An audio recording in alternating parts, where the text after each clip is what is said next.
going into episode 2 of the 3-shot, although given last session, might not be a 3-shot anymore. We'll see. They absolutely blitzkrieged the first session and did so much. Fucking trucing. I hate it. It's a bitch. Like, oh, all the cool shit that I've got hidden. Oh yeah, trucing. Yeah, you see it all. Okay, cool. Thanks. Bye bye. I mean, the funnier part is like, even with that, the character who used it is an unreliable narrator. So it's like, so guys, there's crazy stuff. Okay, of course there is. Come on, let's go. We gotta solve this mystery. Yeah. Hey, honestly, you should embrace the craziness of Tezzy. It will lead you into the light and the happiness of day. But the first session was very productive. You guys got into town at the Freckled Stout. You watched Tezzy harass and attempt to assault a small ale drake. You also then watched her try to steal it and harass different clientele of the bar, and also forcing Nokina to do the same, with Celeste arm pressing ale because reasons. You followed up with one of the more obvious information spots and going to the Mesa Frials and attempting to garner information. I have forgotten to mention, this is in the town of Arbeinum, which is one of the central towns of the country. Speaking with him, you heard one person who had recently gone missing. You found the location of that person's home, in where the door had been broken off, and decided to investigate.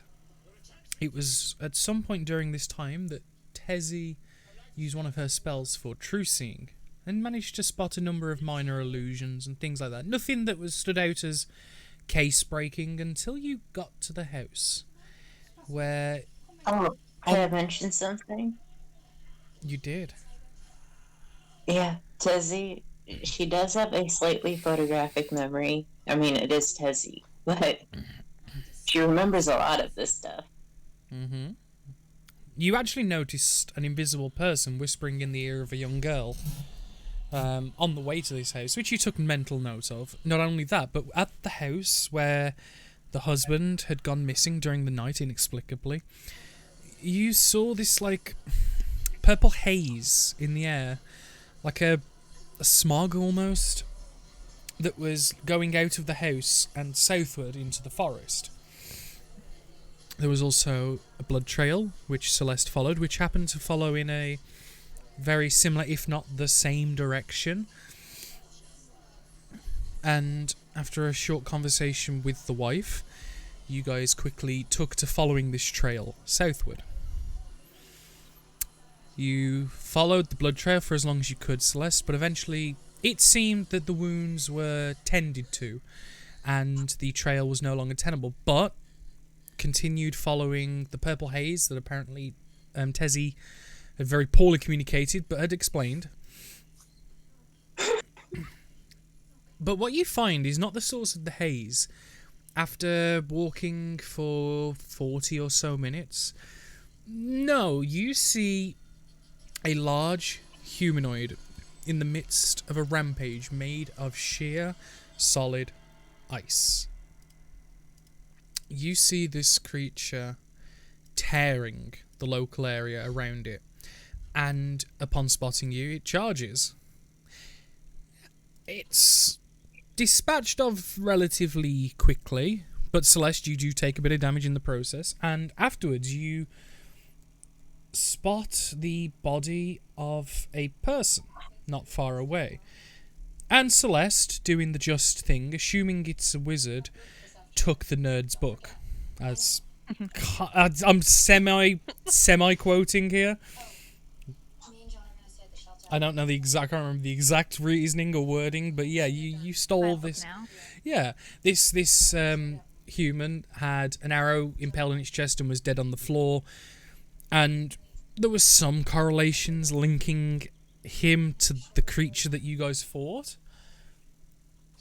it was at this point we continue now with episode 2.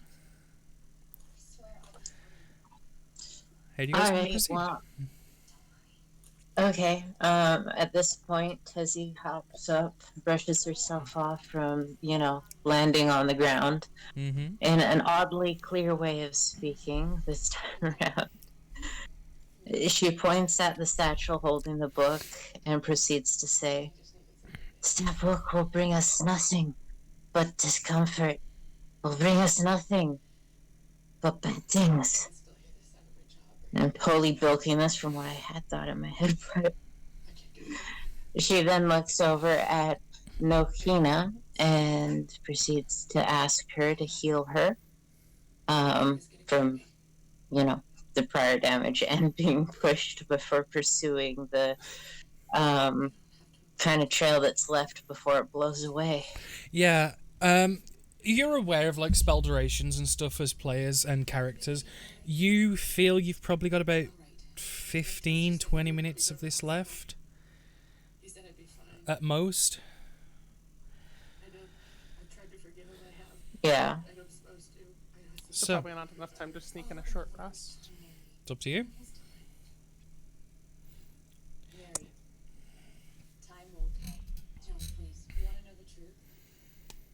Do you guys wish to rest, or do you guys wish to push on as fast and as quickly as you can? I mean, I'm fine.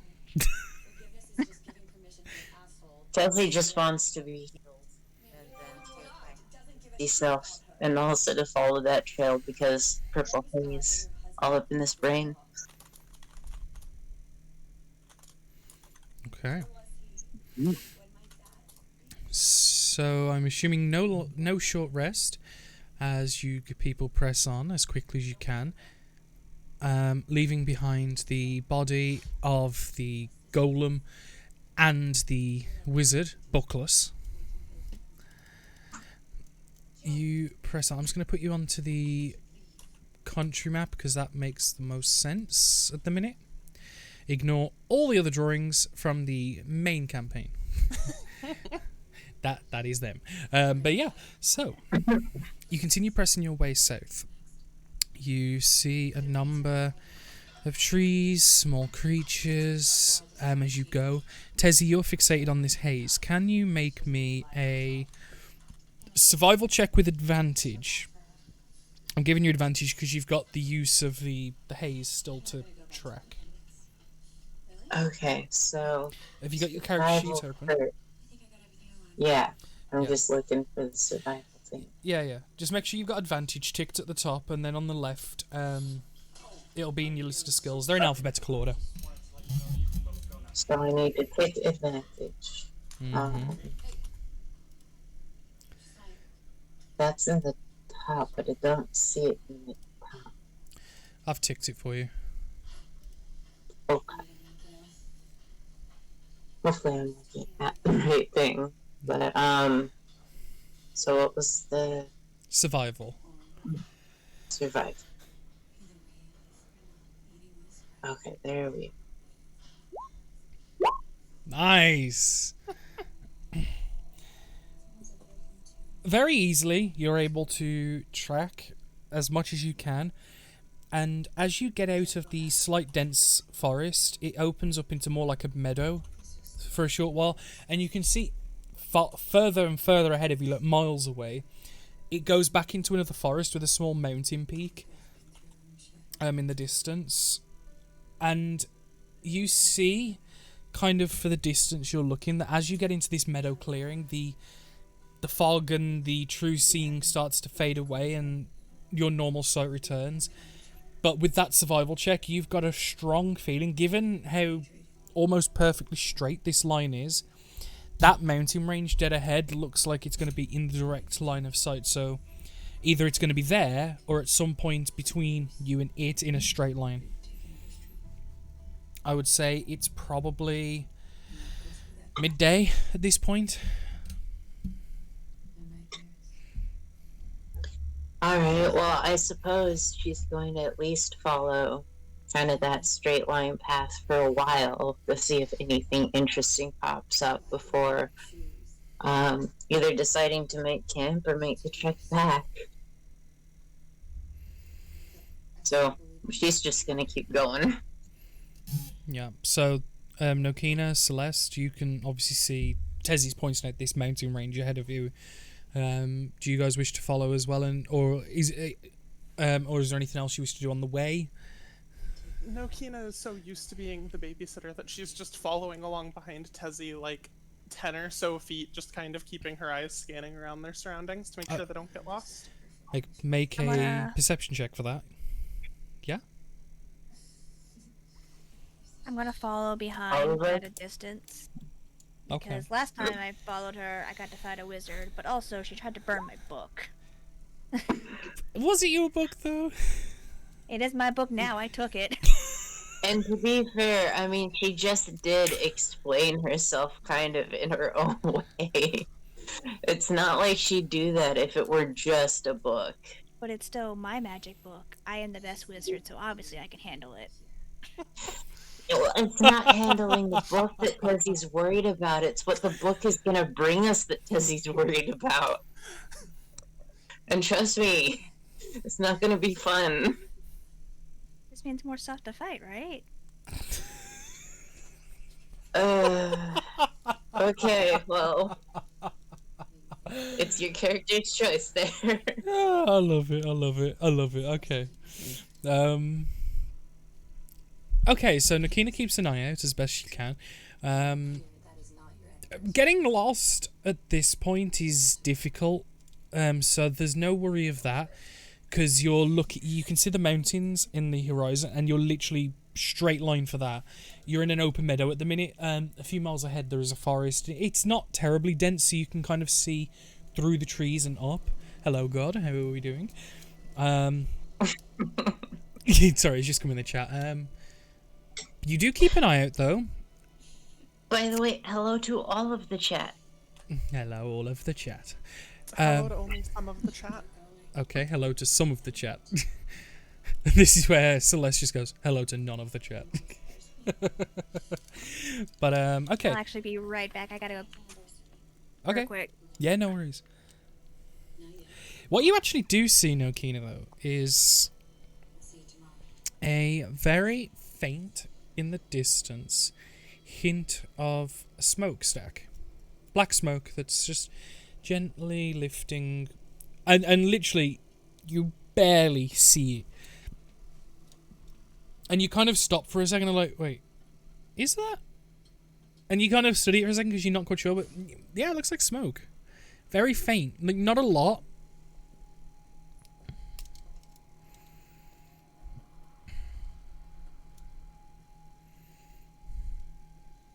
Hello?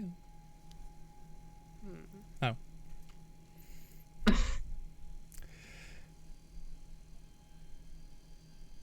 Is Tessie gonna do anything with the smoke, or is she, She's. very laser focused? I'm saying she's focused because you specified you're looking out and around. You're the only one that's spotted it, and it was a DC 20 to see, so you literally just got it. Just making sure. Didn't want to trample over anyone. Okay, I'm gonna at the very least kind of like slow down Tessie and point it out. And I'm gonna try and, is there any, I guess it would be history check to see if there's any like nearby settlements that might be setting that off, or if it's something else. Yeah, that would be history. Fuck me. 3 rolls, all above 20, 2 of which are crits. Okay. I By mean, the out way, of character, I don't know how honestly- useful that'll be, because I guess it's a different type of smoke, but this seemed the most logical place to start. Well, first of all, black smoke is typically something that's actively burning, compared to white smoke is where there's no fuel source and it's just burning out. So that's a kind of an indicator that it's being fed by something, like wood, whatever. You've never been. There are no tribes, there are no groups of people, there are no settlements in these mountains. However, you are aware that it has been reported by scouts and hunters going previously. One of the interesting things is a lot of these mountain ranges in and around Arbanum, whether natural or not, you don't know, are very cavernous and potential living spaces if used correctly. On a side note, can I just mention how it kind of pleases me, and I also find it funny that we have basically a naked lizard lady. I know she's covered in scales, but naked lizard lady walking around. And in the prior episode, nobody in the town seemed to give a shit about that. It's probably because of the threatening aura that Celeste brings, along with your obscure nature and just the sheer unusualness of Nokina. You notice that no commoner interacted with you willingly, unless you approached them. You essentially, like, you guys, like, if like there was a wall of people at you walking in the street, they would make a wave path for you. You leave my Uncanny Valley character alone. I'm trying not to be mean, but you guys are hardly approachable.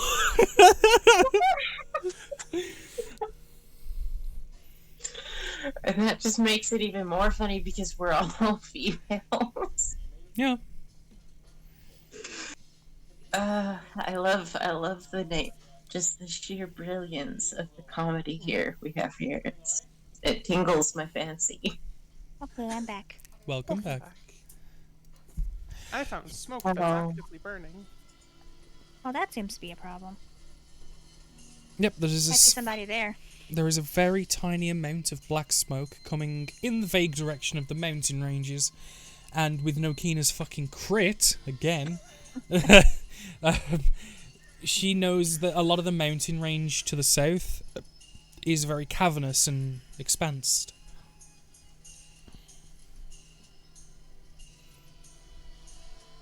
So yeah, I'm just going to inform the party that there might be other people nearby, and considering the proximity to this line Tuzzy seems to be taking...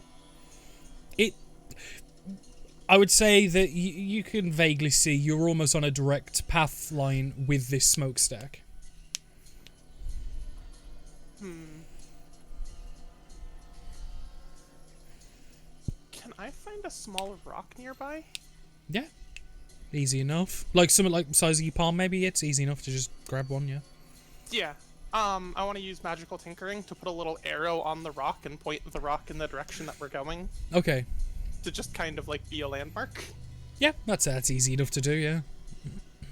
So you just pick up the rock, it gets magically engraved with an arrow, so you know, and you're pointing it in the direction you're going, not where you've come from. Yeah. Easy enough to do. Just that way if we get distracted by anything else, it's easy to refine the trail. Yeah, assuming you can find that rock again. Yeah. I mean, it's magical, it's glowing, it's a forest, I don't know.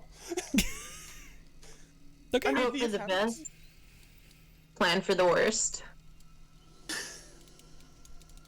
But yeah, and then with that information, if it seems to be in the exact same line that we're going, maybe we should slow down a little bit and bring in the reins on Tuzzy, just so we can have a bit more control over how we approach it now that we have a distance landmark, potentially.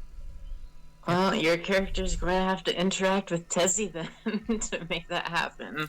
I mean, if you want to kind of judge at the speed you guys are going, when you get to these mountains, do you want to make a survival check? Sure. Blip, blip, blip. I apologize. Damn. The rolls. Thank goodness. Given, we're off to a really good start, so this means that it's all gonna here go in to just shit. a little bit it's gonna flip, and we're just gonna get destroyed. But so far, nice. Yeah.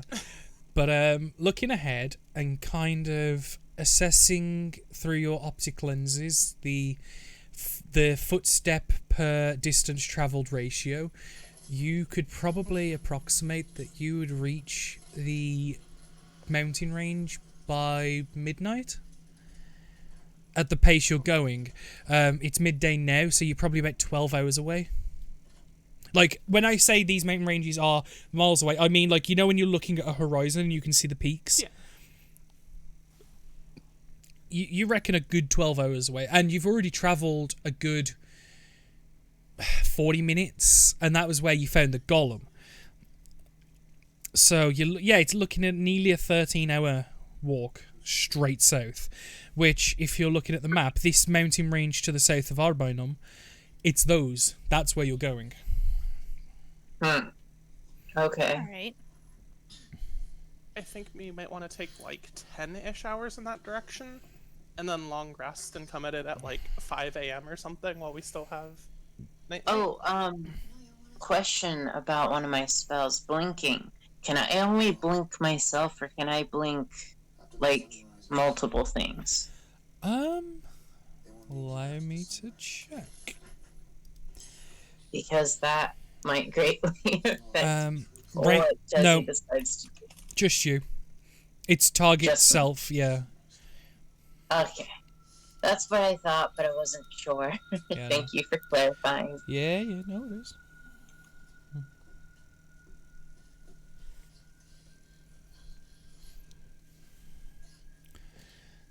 So the plan will be to travel south for about 10 hours, putting you a couple hours away from midnight or so. Have a rest and then hopefully get to the caves in the morning. That's my. So I guess we're gonna be setting up camp. Mm-hmm. I hope Well, you'll- Tessie would rather stay in the forest and eat animals opposed to staying in people areas. So, guess that works for her. Okay. Does Chainsaw have any input? I mean, I'm fine with setting up camp and heading that direction. Okay. So is there anything people wish to do on the 10 or so hour trek southward? Well, first, I mean, you guys haven't really stopped Tessie to tell her this, so she's still kind of just moving along. And so I don't know if you're just moving and thinking of this as we go, because I don't know. Just looking for clarification as to what exactly in the moment is happening. I want to assume that you would have been told. Is that right, Nokina? At least to some extent. Like, I mean, if we're just gonna be following the trail until it's time to make camp, it might be better to just be like, "Hey, Tuzzy, it's dark. We're making camp now," Fair enough. rather than telling her Probably. 10 hours prior. Yeah, no, I can She's see not that. gonna get distracted if we tell her beforehand. Yeah. But I can't I believe how mean- you treating Tessie, man. She's like a child. It's amazing.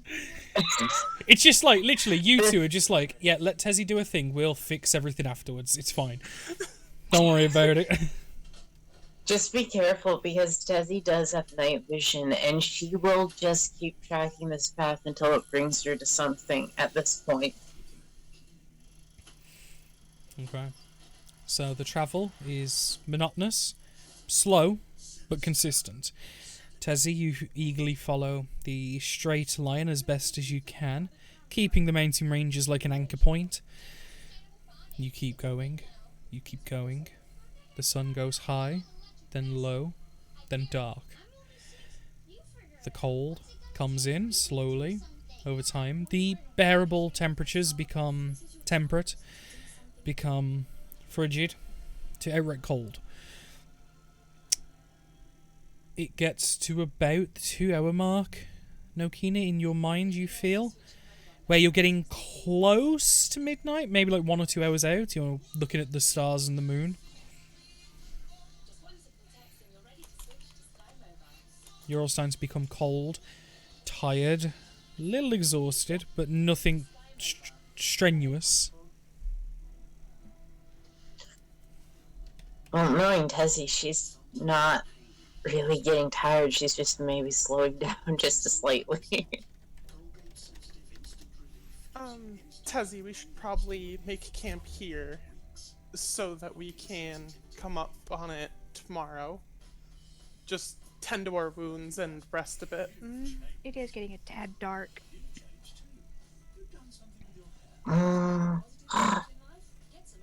Yes. Back in her normal voice, she agrees. Before Oh, before going on to say, I should go hunt, get us some food. I'm hungry.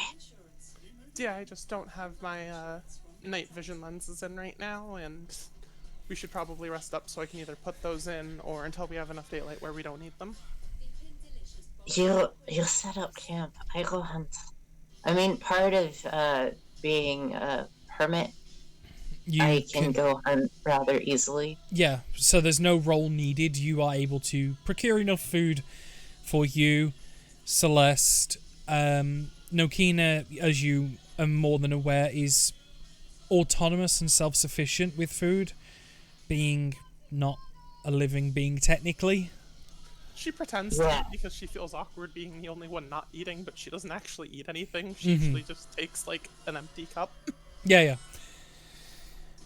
Well, You and to be fair, where we are, it shouldn't take Tessie too long. It shouldn't be too far away to actually get stuff, like hunt animals. And so, unless she, somehow runs into, I don't know, that hunter lady or something, there shouldn't be too much trouble by letting her go off and do her own thing in this case.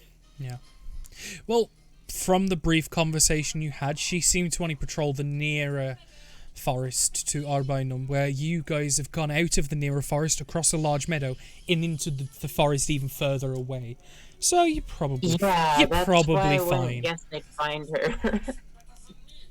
Like, unless she's like connected somehow to the smoke that Oki is seeing, which I don't know. We'll see. Um, Yes. To kind of make Tessie's hunting interesting, I'm just gonna cast heroism on her through the little servant I gave her. Because Monculus Servant has channel magic. Okay, and what does heroism do? Remind me. Okay. Nothing really relevant to her hunting, but I'm sure that she would enjoy feeling just that burst of invigoration. Yeah. No, I get that. You're gonna regret using that spell slot in a minute. I mean, Yeah. But it's fine. This It's could fine. go. It's This fine. could go really wrong in multiple ways. I'm just letting you know. It's fine. But Oh goodness. Oh, the camp, God. with what supplies you have, is set up. After 30 or 40 minutes. Although I will. Sorry to interrupt, but I will say before she goes off to hunt, she does ask one more time if Nokia could heal her up, because I'm guessing now with this new spell cast, she'll need it. She'll need it. did I not top her off at the end of the last session? Or did I'm- that get recorded? Tessie is You currently. gave me a little bit, Yeah. but then I took damage from fall. Well, then Tessie took damage from both of you pushing her over, and so currently I'm at 67. Well, Tessie's at 67 out of 78. She's wounded, but not gravely.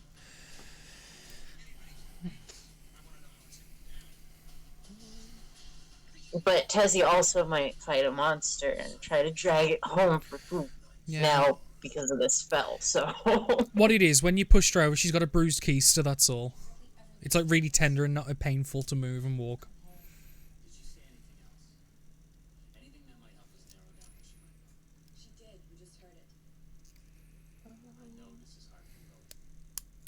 completely up to you if you want to. She's gonna go out either way. She just I mean, it turns sounds like around she's and only asks down one more like 10 time. or so hit points. She's probably fine as long as she doesn't intentionally get herself in trouble.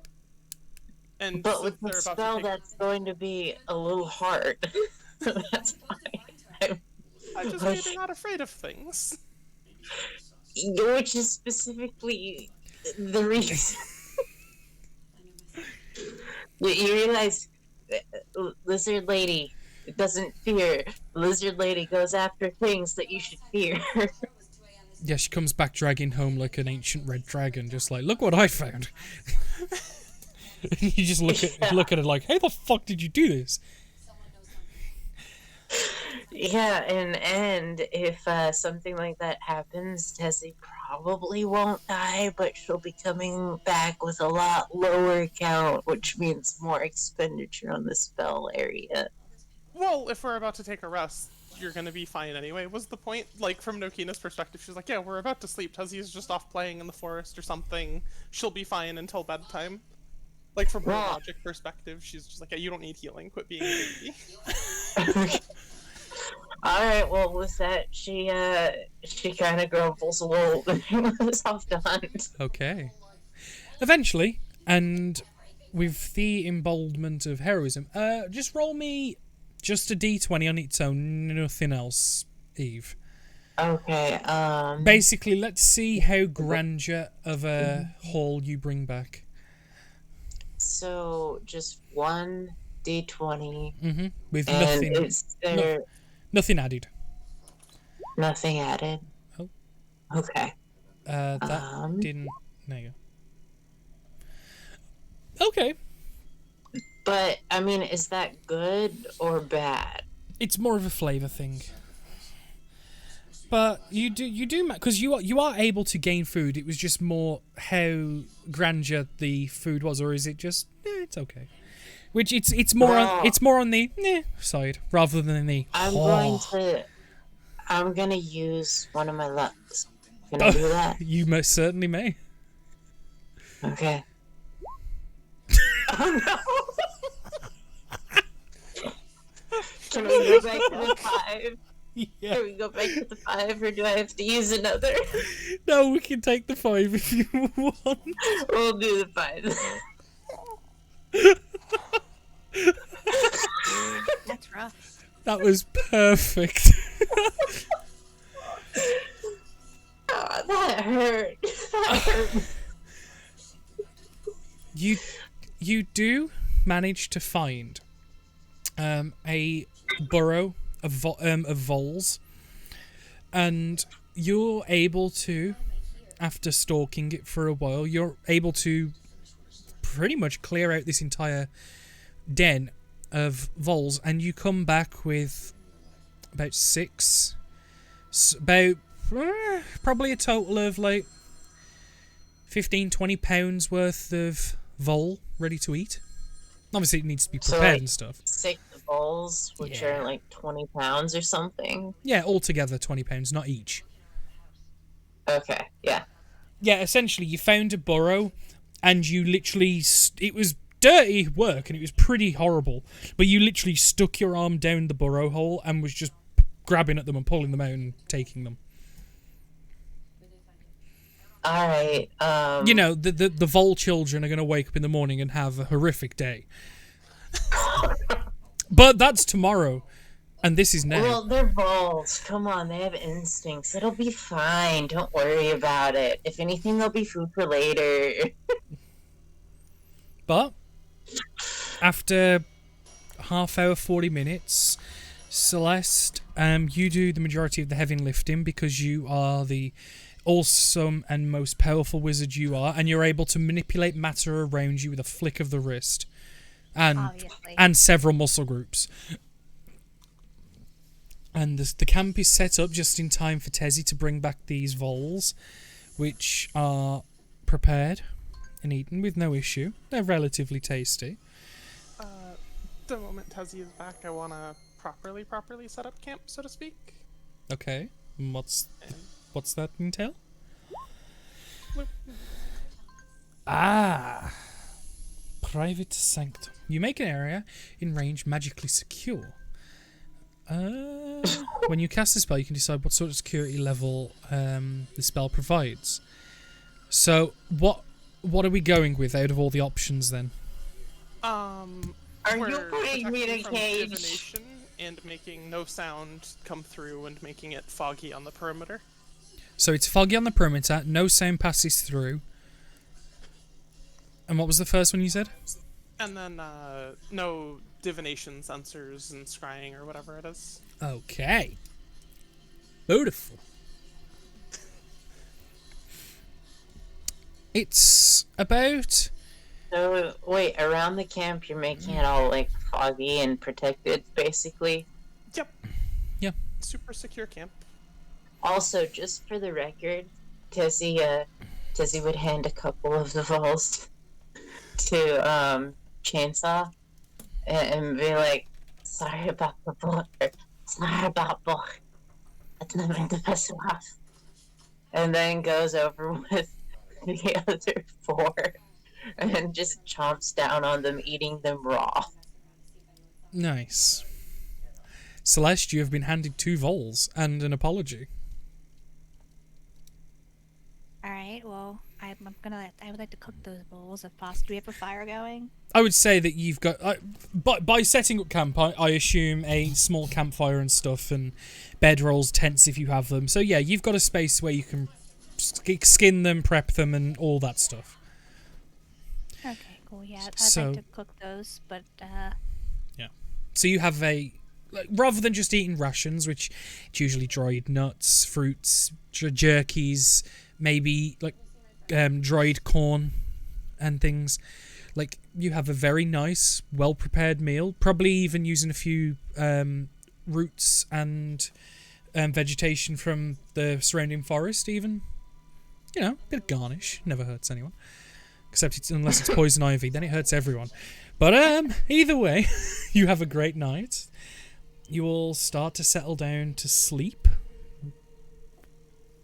And everyone beds down for the evening. It's at this point. You're all asleep. Tessie is curled up right next to the fire. Yeah. For maximum Not warmth. even on a bed. It's... You don't quite know when it is, but Tessie, I would say you're probably the... Actually, let me double check. What's people's passive perceptions? Tessie's is... mine is 11. Okay. Where do I find that? If you scroll underneath skills, it says yours is 12. Okay. What is our... It's perception plus 10. Yeah, I'm just trying to remember. Well, how and to- Tessie's a very light sleeper. Any little thing will get her to pop her head up. Proficiency bonus is 5. The maid has a passive 20. Okay. Shit. Mine is actually not as high, but yeah. The maid will wake you up and will just explain. Nokina? Nokina? And, like, nudges you awake. Yeah. There's, And some, at that, there's some- Tessie just popped her head up. there's someone coming. From... Nokina just kind of looks confused. She's like, but I did the thing I always do. Like, the camp should be... What do you mean someone's coming? From the north, someone's coming. Where we came from.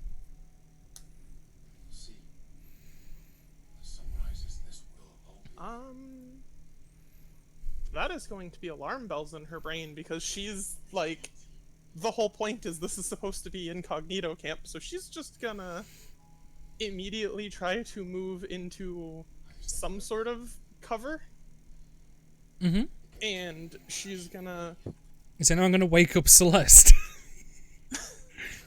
Well, I was figuring out if there was a good way to do that. Oi. Oh, I know exactly how to wake her up. Oi'd be a good start. See, that would be the correct logical answer, but instead, Nokina's just gonna magical tinkering a rock and throw the rock at her to say oi instead. There, Whenever There are attacked by a trees- creature, it emits a recorded message. Just gonna throw it at her. there are Um, trees around us, though, right? Yeah, you're in a small piece of forest.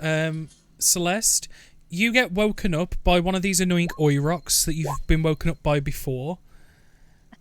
And this oi rock, as it hits you and you kind of like stir, it goes, wake up, intruders.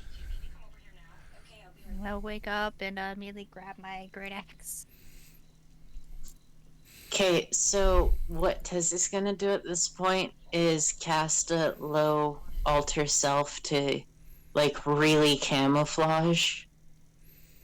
So what do I do to do that again? Roll stealth check. Okay, stealth check. Oh, that's over here. Over here. I know where the right things are. Okay. Here we go. Stealth. Beautiful. Nice. Is everyone else stealthing or are you just holding ground? absolutely But something. I am not stealthing. she does, I mean, I do want her to use the alter self spell to really like camouflage her because she's gonna coil up underneath a tree as like a rock. Okay. I would say if you use the spell slot to do that, I'll just knock it off you and then click it. I would say that gives you a +5 to the stealth, which would make your total stealth a 26. Okay, so Does Nokina wish to roll for her servant, stealth, or is that not stealthing? She probably should theoretically roll anyway. I don't think it's gonna go well though. Let me just double Yeah. juggling a lot of. Yeah, she's not trained in it, so it's just gonna be D20 plus Dex mod. Okay. Okay. So she's kind of like, Nokina's hidden behind like a tree, and the And she just, like, stood behind her. Just, Yeah. yeah. Yeah, I can imagine that. You're crouched down behind this bush, perfectly out of sight, and she's just stood there looking at you as well. And you all wait a moment, and you hear then slowly the crunching footsteps of someone approaching the campsite. Like coming beeline, like as Celeste has stood up and as axe ready, and you're kind of looking in the vague direction of the northern area. It sounds roughly like it's coming at you, and then eventually you all see this young human girl, dark hair, the one that was pointed out to you, Nokina, before. And she's got a slightly flushed face, like slight dazed look to her, and like this goofy fucking grin as she's just staggering in a direct line forward, going right at Celeste. wait, is she the apple girl? Yes. Okay, Tess even noticed this. This is just a decision dice, coin flip logic if you're familiar with it. Mm-hmm. You can't decide what to do, so you're gonna roll for it. Yeah. Because coin flip logic is what you call it in the air. What you called it is what you wanted it to be, not what the result is. Mm-hmm. But yeah, Celeste, So you you're like, see heads I this. shoot or tails I run. But yeah, you see this woman, like goofy grin, flushed face, just kind of semi-dazed, staggering almost directly at you, but not slightly. But it's not like at you; it's more like through you. She's staggering through you. Wait, like a ghost? No. She's fully there, but she's not looking at Celeste. She's looking through Celeste. Oh, okay. Like Celeste is just in her way and she's on a fixed path or something. Pretty much, yeah. That's a good way of explaining it. She's not looking at Celeste, but past Celeste. But because Celeste is in the way, Celeste could probably mistake it for she's looking at me, but she's a bit fucked up. What do you do? I mean, it doesn't really seem like a threat. No. She's not wearing armor. Doesn't seem to have a weapon.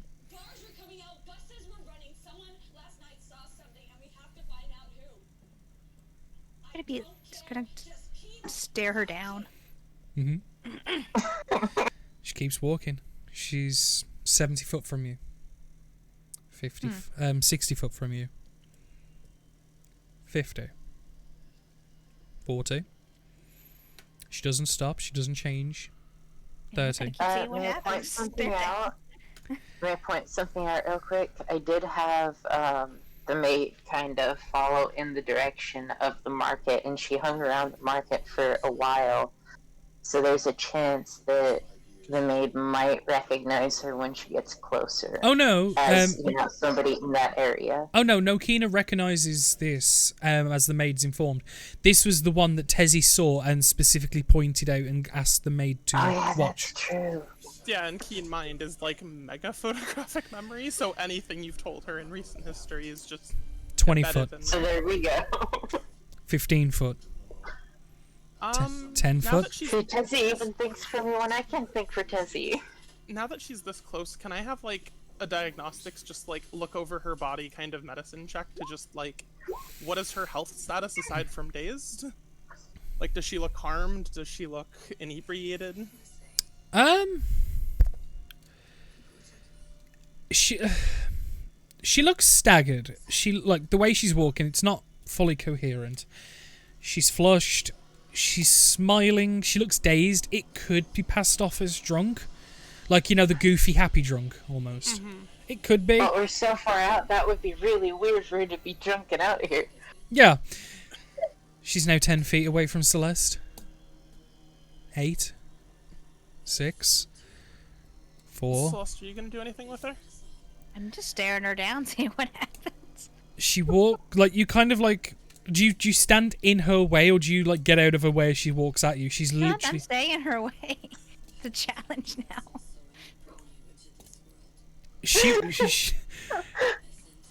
She will actively bump into you and kind of just like, oh, I'm sorry, and kind of like half sidestep around you, like trailing her left hand across your stomach as she's kind of like semi like using you as a guide to know when she's past you, keeps walking to the side of you and then then shuffles back in line behind you. Well, that was weird. May I sprint after her? I know Well- I'm probably gonna waste well- the spell slot doing nothing. She actually walks directly over the campfire that you've got set up, and like you actually just hear that as she just steps straight in it and doesn't even react to the fact that she's just stepped in a fucking campfire. I'm gonna reach and grab the person, just like lift them up. Like that's no. So yeah, like after seeing this little exchange, like she's not gonna fight at all, and she's a little dot. She's like 5'2", so she's easy, and she's like barely anything in weight. She's easy enough to just pick up. Gonna put out the great action, just lift the person. Yeah. That's easy enough. I'm not even gonna make you roll for it. She's tiny. No, Kina's gonna kind of like gesture Celeste to bring her closer and attempt to use Luster Restoration on her, spending the spell slot even if it's not gonna do anything just for the attempt. Okay. Because this will at least diagnose what it might be. You cast Lesser Restoration, and you like getting closer to her. You can kind of see the eyes, like it's like glazed over, like the lights are on but no one's home. Sort of, it's that proper out of it. You kind of place the hand on the shoulder, and the light energy goes bright and into the shoulder. And you kind of see the shoulder glow and then fade. And you watch the glazed look, the flushed face, the goofy smile kind of all fade and drop. Then you watch her kind of look at you, look at the arms of the big person that's holding it, and then she doesn't say anything, but you can almost watch as that goofy pleasure swaps immediately for sheer terror of, where the fuck am I? What the fuck is going on? But she doesn't say a word. She's like, you know when you're not panicked, you're just silent.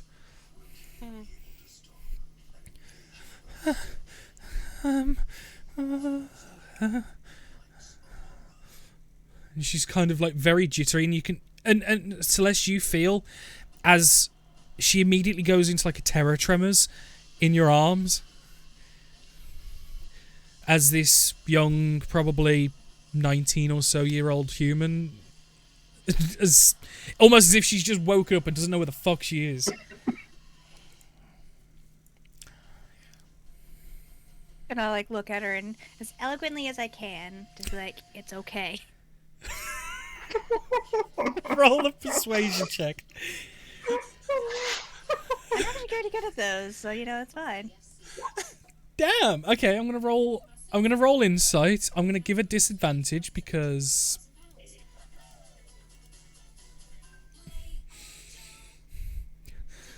Okay. please don't hurt me. Gonna place the child down. She kind of you place it in, and she kind of pulls her arms into herself, and she's just kind of holding her chest like, where am I? What's going on?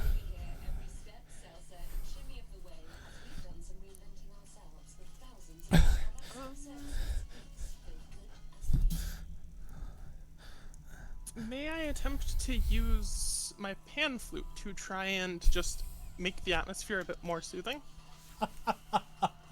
Okay, okay. Make it a performance check. Let's see how good of. Oh no, I'm actually trained in the pan flute as well. Yeah.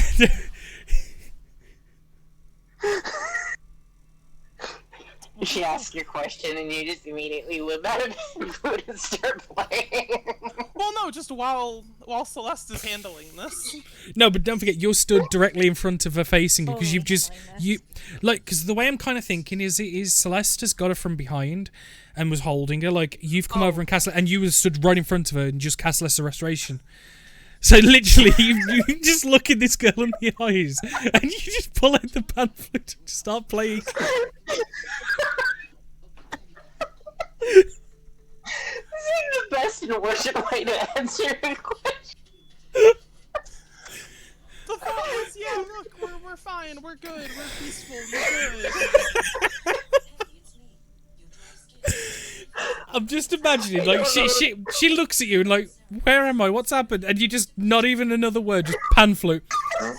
Look, she doesn't fully understand human interactions. She's like, yeah, music is soothing, here's music.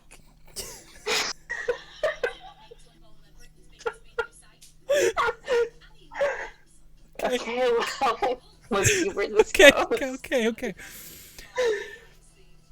I would say it probably doesn't aid in the situation, as she just kind of, as Sin looks at you two and looks kind of at Tezzy, who's like watching keenly and curiously. Well, remember, I look like a rock right now, so she wouldn't even notice me. Fair enough. Oh, that's a good My point. head is poked up a little bit, but again, I look like a rock, so I might as well just be like this roughly dragon coil-shaped rock with a thing sticking up. And with Like a branch or yeah, something. and with a stealth of 26, yeah, she's not seeing you for toffee. Please. And I'm just kind of Tessie's just kind of hanging out, waiting to see what's happening, because it's like, when there's one thing afoot, there's something else shortly behind, usually. Please, where am I? I want to go home. Kind of wandered into our camp. What? I was home just a moment ago. Now I'm here. No, Kina's gonna list off just all the nearby towns, and then ask which one her home is at. I'm from Arbanum.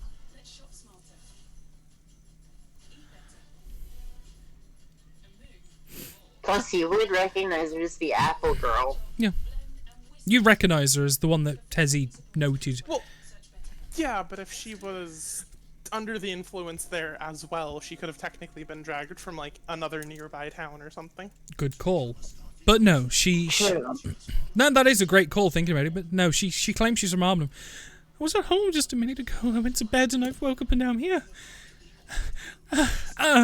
And she kind of winces a little bit. She shifts her weight as she puts weight on the left foot, which she's burnt slightly.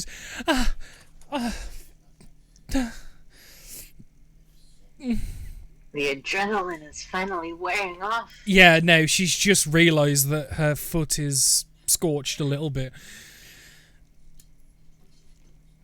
It was only a flash burn, but it's gonna be blistered, 100%. Well, plus she can't be wearing much, and we're in a cold area. And No. we only have one small fire, don't we? She's wearing simple linens. She's wearing like a knee-length nightgown, almost out of like a thin linen. She's got like, it looks like what you'd assume is probably like a square patch of linen that's then been tied up into the shape of a shoe with some thread. So it's the shoe is, the left shoe at least is, I would say, foobar. She's pretty much barefoot on the left side, and her like skin is all red and angry from the burn.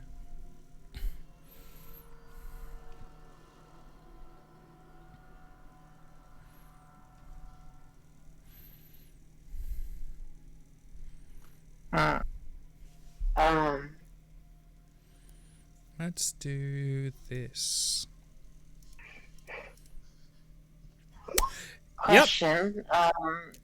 Yeah. Where the skin, like, I'm guessing chainsaw, like, cut off the skins from the voles, right? Yeah. And just kind of left those because she wouldn't necessarily eat the skin, right? No, she probably. I'm assuming she would have removed it, but what she did with it, that's up to Celeste. But you kind of reactionary Celeste. You kind of grab her again as Nokina, as you're just dead-eyeing her, playing the pan flute. You watch the eyes roll back in her head, and she just she passes out. And Well, that's not good. So whether it's the adrenaline wear off, the pain, the shock, the fear, maybe a mix, but you instinctively grab her by the shoulders, Celeste, and kind of like hold her, but she's fully in your all her weight's in your arms now. If you let her go, she's hitting the floor. I'm gonna just gently lay her down. Mhm. I'm just gonna drop her. That'd be a bad idea. Yeah, you drop her and she takes the one hit point she's got left and dies. I rolled a 4 on the fucking damage, okay? It was a lot. That fire was particularly hot. Well, yeah, it's a cold night. We didn't want to die. Yeah, chillblains, that's what it is.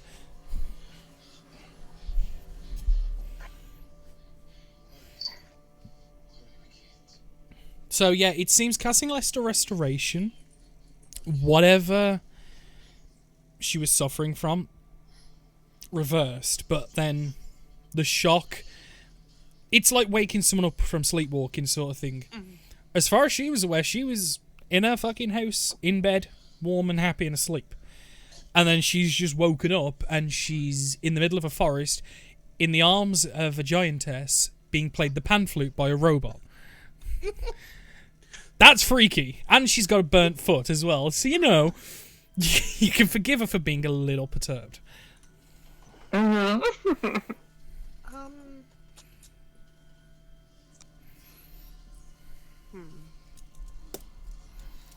This spot should be safe for 24 hours, so we could safely leave her here if we didn't want to take her back to town. At least for a day, but if anything happened to us, she would at least need the... Like, that at least gives her 24 hours to recover. Yeah. I don't know how she's getting home on that foot of hers. Yeah. Just remember, you're about 10 hours away from Well, Tessie Arbonne. has a plan to help with that. I mean, you won't find out the plan until the plan is made, but I would Tessie say- does have a plan for that. I would say it's probably 1 or 2 hours past midnight at this point, and you, as far as you're aware, are about 10 hours from Arbonne.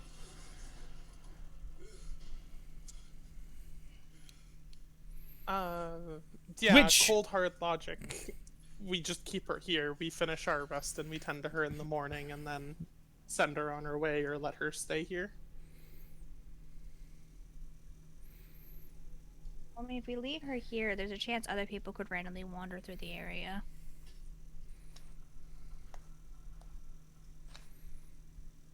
Maybe. I mean, I know this is supposed to be a safe spot. Like, nobody can really tell it's here, but people seem to be wandering through this path. Yeah. People can still happen upon it, but there's see. no magical way of tracking it. That's the thing. And it just looks like a fog cloud from the I see. exterior. I mean, you guys see this rock kind of get up with this like branch head and move over and set itself down near the fire, and you hear Tessie's voice from the rock. Sleep now. We'll decide in the morning. Kind of tiredly, and basically she's just said that we should not think about this now, just make the girl comfortable. So, I mean, after this happened, Tessie's probably not gonna sleep anyways. Yeah, because you guys probably got about 3-4 hours sleep when this happened. And hey, that's enough for Tessie. Well, you'd still need to complete the rest of your long rest, but Yeah. it doesn't necessarily have to be sleep. It just has to be no activity, really, like walking or fighting or stuff. Just Yeah. resting. Yeah. I technically have to be inactive and motionless, Mhm. but still cognizant for 6 hours.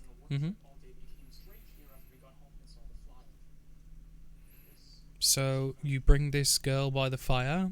You lay her up as comfortably as you can. And very cautiously, all heads back down. And yeah. Let's roll her While into the maid's everybody- lap. That way, if she stirs like at all, we also like half have her supervised and half she's not just on the floor. Okay. Even if yeah. Warforged construct might not be as comfortable as the floor. Well, She's you, got clothes and stuff. yeah. So you make her do lap pillow and yeah, put a head on it. I mean, I can guess that the chainsaw probably just threw the skins to the side somewhere, right? I would imagine they are discarded nearby. Alright, because I mean, you're gonna see this rock moving around more as you guys are kind of listing off to sleep, but Tessie goes over, grabs the skins, and as everybody is sleeping, she just kind of scrapes the backside of the skins and kind of stretches them with a few twigs slightly away from the fire, but close enough where they can kind of dry out for a little bit. And as you guys are sleeping, because this all happened and she can't really sleep and just resting by not really moving, but takes the skins. And once they're kind of to a good malleable point where they're going to stay together, but they're not like all gross, she's gonna use her claws to poke little holes and make little stringy bits out of the skin so she can weave the skin together into both skins together into like a sock. Oh. She's just gonna set it on the girl's lap, hoping that you guys know what to do with it before, resting the rest of the evening, or early morning at this point until everybody decides to get up. Oh, that's really disgusting. Well, I mean, think about it. The skins are prepared, so it's like furry leather. No, helps it's keep great. people warm. I like it. No, I do. I like it. And I'm going to give you an It's something so. No, I'm going to give you an inspiration point for that. Oh. Which basically It does means it. you can use it as a re-roll to any dice that you roll. And you can sort of use it as like a story thing as well if you want to say, can I use it to make this thing happen within reason? I like that. Alright, well, would it be, before the night is completely over, would it be okay if I quickly took a real world, quick potty break? You certainly may. No, you may. The long rest is complete, so all spells, all hit points are regenerated. No problem. So you can mark those back as is. I will do Eve's for her while she goes to the bathroom.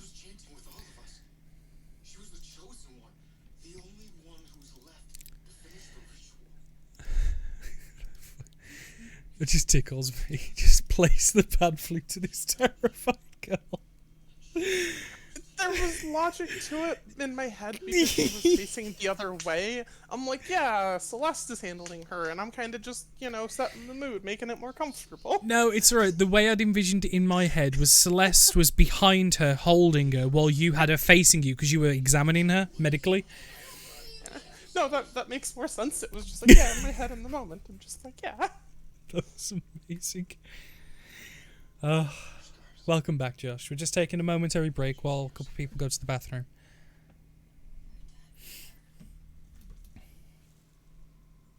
He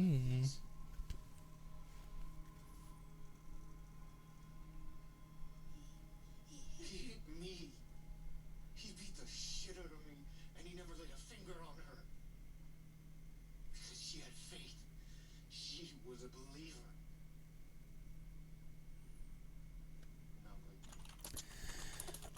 So is there anything... I'm not back. Oh, never mind. Welcome back. So... I try to make that as quick as possible. No, that's fine. So you all wake up in the morning. The girl is still fast asleep on the maid's lap. She did not wake in the night. She's almost unmoved. Celeste, Nokina, you can see on the girl's lap, you can see vaguely sock-shaped vole skins, delicately placed. I mean, it would at least be obvious that they're kind of sewn together and in the shape of a sock and, like, actually tended to. It's not like you literally just have rotting skin in the shape No. of a sock.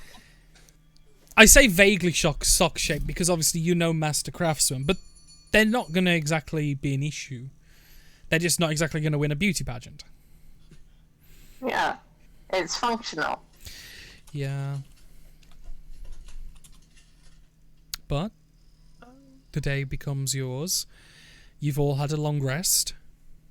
You have this girl. And at this point, would the spell that I cast have worn off? Which one? Remember I did the,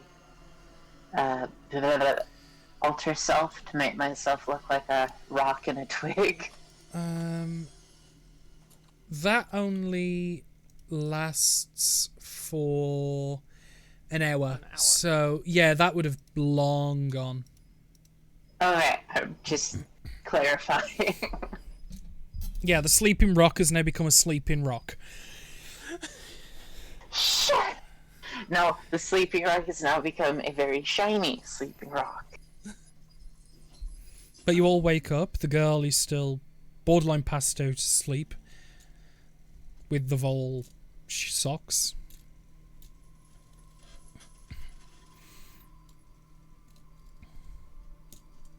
Tezzy, do you plan on taking us through another midnight run? Well, can we still, like, is the smoke still noticeable from where we are? Even more so now. Okay. Because whereas before when it was spotted, you guys were about 10 hours away, you guys are now like 2 hours away. So, spell question. With animate object, can I animate a tree and have it carry the girl back?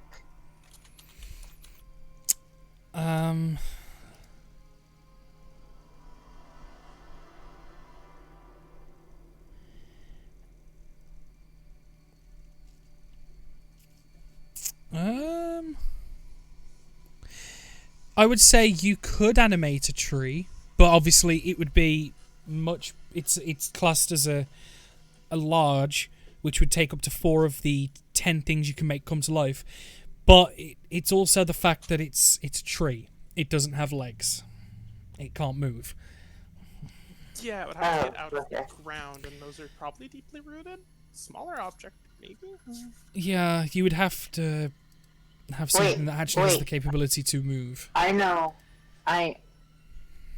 So could I get, like, a handful of moderately sized rocks? Like, we're not talking big, not talking pebble size, but, like, would fit, like, a snowball size. Could I get, like, that and, do mending to, like, turn it into a humanoid kind of shape, and then cast animate object to turn it into, like, a little moving guy? Unfortunately, mending doesn't work like that. Mending fixes things. It can't change the properties of it. If the rock was split in two, you could fuse the rock back together. And I can't, when I animate an object, it literally just makes the object animate. It doesn't, like, change No. the object's ability. Things don't randomly sprout legs and stuff. No, like, if you animate a rock, it is still rock shaped. Okay.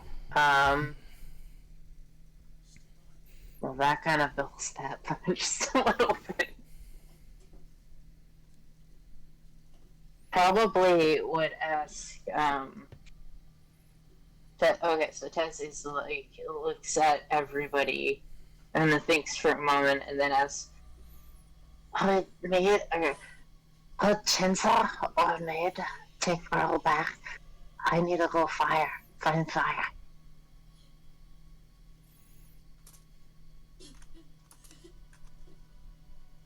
So she basically just asks if the maid or chainsaw can take her back to town while the rest of them go. Or at least while she goes in the direction of wherever there's activity coming from. Because it sparks her curiosity. Um, potentially help her make something that's a bit more designed for being animated. With potentially like Smith's tools or Tinker's tools. But that's not going to be anything huge. Maybe? I mean, if you design something that's animatable enough that can move, I can have it drag her back on, like, or if it's big enough, carry her back. But yeah, it could even just drag her back on one of the beddings. Or at least get her close enough to when the bedding kind of falls apart, she can kind of hobble along on her one foot. I mean, there is the soft now, so not like it's bare, burnt flesh against ground. Yeah. I would say it's possible to make something vaguely humanoid, or something that if it would become animated could possibly move. I would say, given your abilities, it's take a bit of time, but yeah. Yeah, so it's just, do we want to spend that time doing that? You also know that you have this area. Be right back again. Okie dokie. Okay. You also know you've obviously got the protected area that you're in for another 15, 16 hours or so. Yeah. So we could just potentially leave her here with something animated to help protect her just in case while we go explore, and then come back and get her and take her back with us.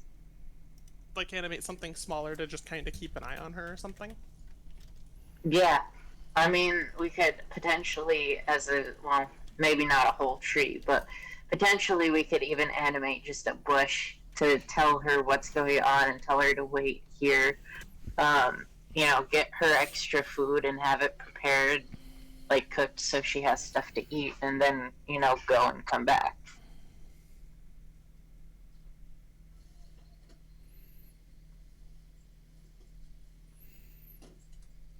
So what are you guys going to do then? I mean, Tezzy isn't really thinking about the safe space. She's thinking of, well, get the girl back, then she can be with the people, and she's no longer, like, a burden. So that's where Tezzy's brain is going. So Nokina would have to suggest something if we're going to do something otherwise that would hopefully, like, please Tezzy. I don't have anything large that can carry her, but I could at least give you stuff to... Because Nikina just being effectively, like, the Master Doll, like, finished project. She does have a lot of just, like, smaller ones that she could just be like, here, animate these just actual toys. And they could at least escort her, though they couldn't really carry her. No, they'd be help her on way her too hobbled small. foot.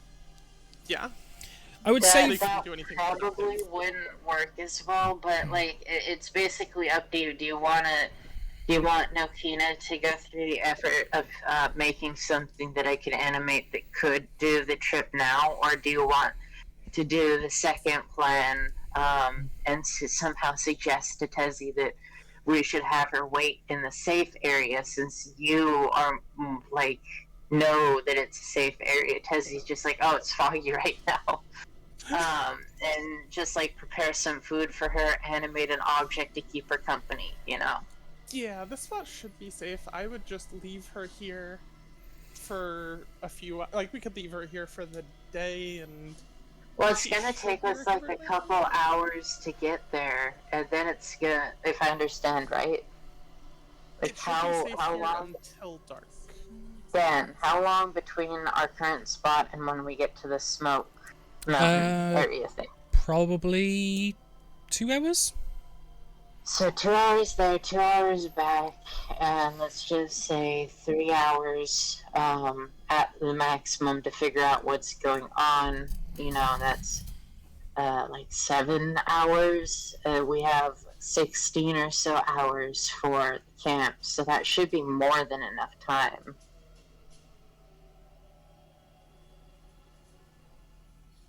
Yeah, like, if you're just concerned about her well-being, we can easily make something to at least protect her. Though if you want something that's going to carry her back, we're better off leaving her here unless we want to. I don't think you realize your choice is: do you suggest to Tezzy that she stay there, or do we make Tezzy happy by basically figuring out a way to get her back? Which at this point in time to Tezzy seems like one of you, either your maid like thing or Chainsaw's going to have to carry her back while the rest of us go to the smoky area. Yeah, she's safe here. She's fine here. But your character's going to have to convey that to Tezzy.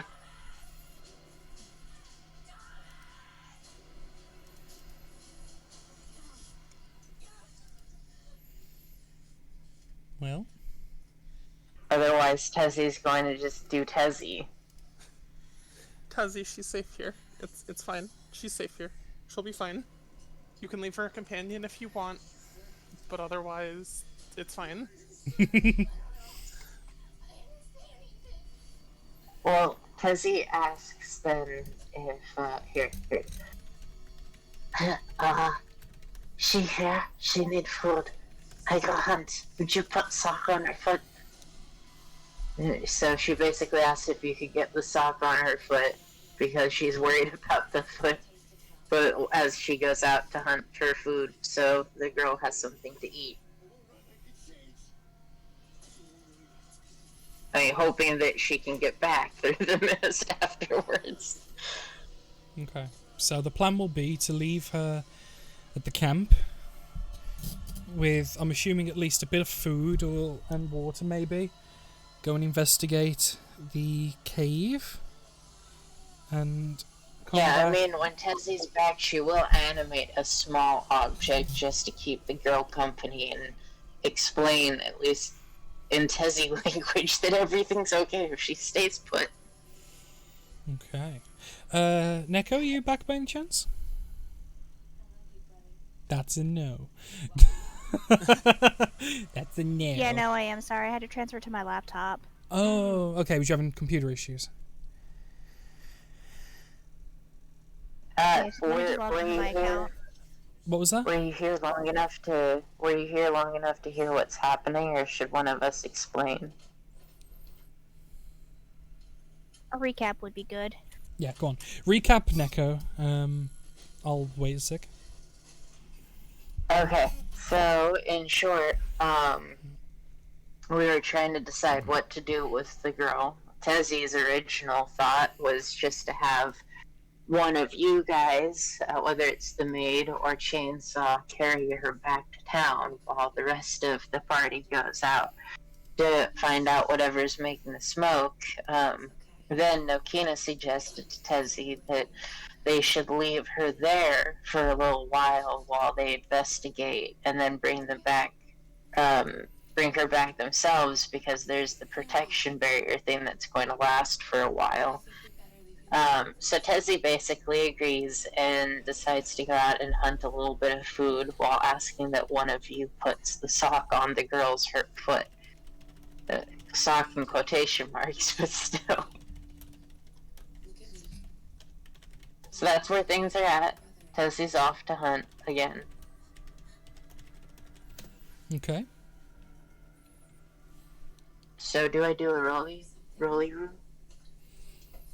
No, you don't need to. Because of your hermit ability, you're able to procure different smaller game and vermin and stuff to eat. Yeah, easy. but the first time I went out hunting, you had me roll to see what I brought back. So I wasn't sure Go if on, you then. wanted me to do that again. Go on then. We'll Okay. make it a roll.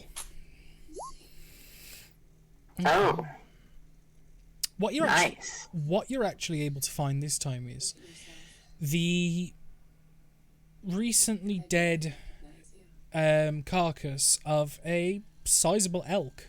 It's been partially eaten, but there's still plenty of it left.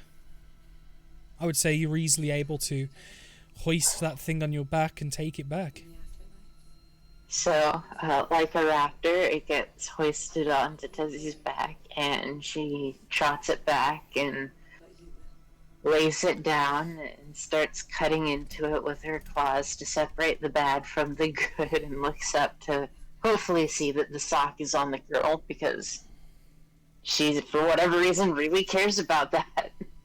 So, what are you guys, so Celeste, Nokina, what's the plan with the girl while you two have the chance?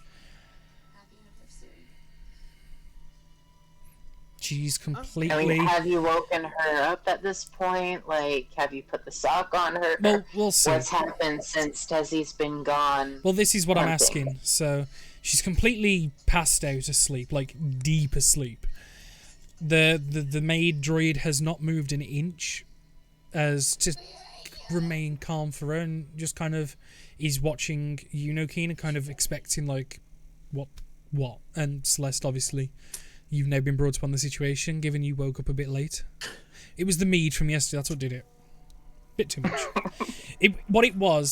It's never too much mead, it was just... There must have been something wrong with that last cup, that was all. That last cup of mead was a bit wrong. Yeah, they always poison the last cup to get her to leave early. Yeah, they always ruin the last cup for you, it's weird. It's never the fact that you have too much.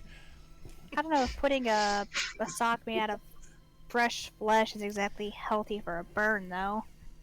It's not. It's been prepared. Remember, as I said, what Tezzy did while you guys were asleep is she cleaned the backside of the flesh off so there was no more gross stuff. It was literally just the skin. Then she put it between a few twigs, like stretched it out between a few twigs, both skins, near to the fire, not close enough to cook it, but close enough to dry it out. And then when it was nice and leather-like, I mean, very, very soft leather because it hasn't been cured, she went through the process of using her claws to poke holes into the extremities and ripped some of those holes into, like, little strands to then tie both skins together in the semi-shape of a sock. I want to point out So it looks like a furry sock. There is an option from chat, yeet the girl. There is a yeet option. Well, if chat says so. She just gets drop kicked right out of the mist.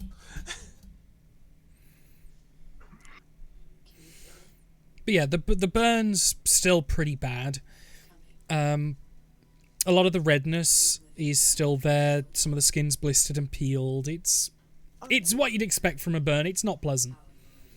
And you need something to protect it, which is why Tezzy spent the time while she was up, while you guys were sleeping, making something to help protect the girl's foot. Because, believe it or not, as crazy and lizard-like as Tezzy is, she does give a fuck. I have an idea to get her awake at least, but we still do need to tend to that wound a little bit before sending her on her way. Well, you could just try nudging her to wake her up. That is probably better than my extreme idea. Yeah, maybe don't throw the rock at her. No. The No, oi rock. magical tinkering. I can make an object emit my choice of odor, and I was gonna ask if smelling salts count as an odor. Well, smelling salts is technically ammonia, so you could, in theory, make a rock smell of ammonia. I mean, nudging her might be the better answer, but she was in a deep sleep. I wanted to make sure that she wasn't like. Tezzy suggests, Tezzy kind of says before you start to wake her up, maybe if we tend her foot before she wakes up.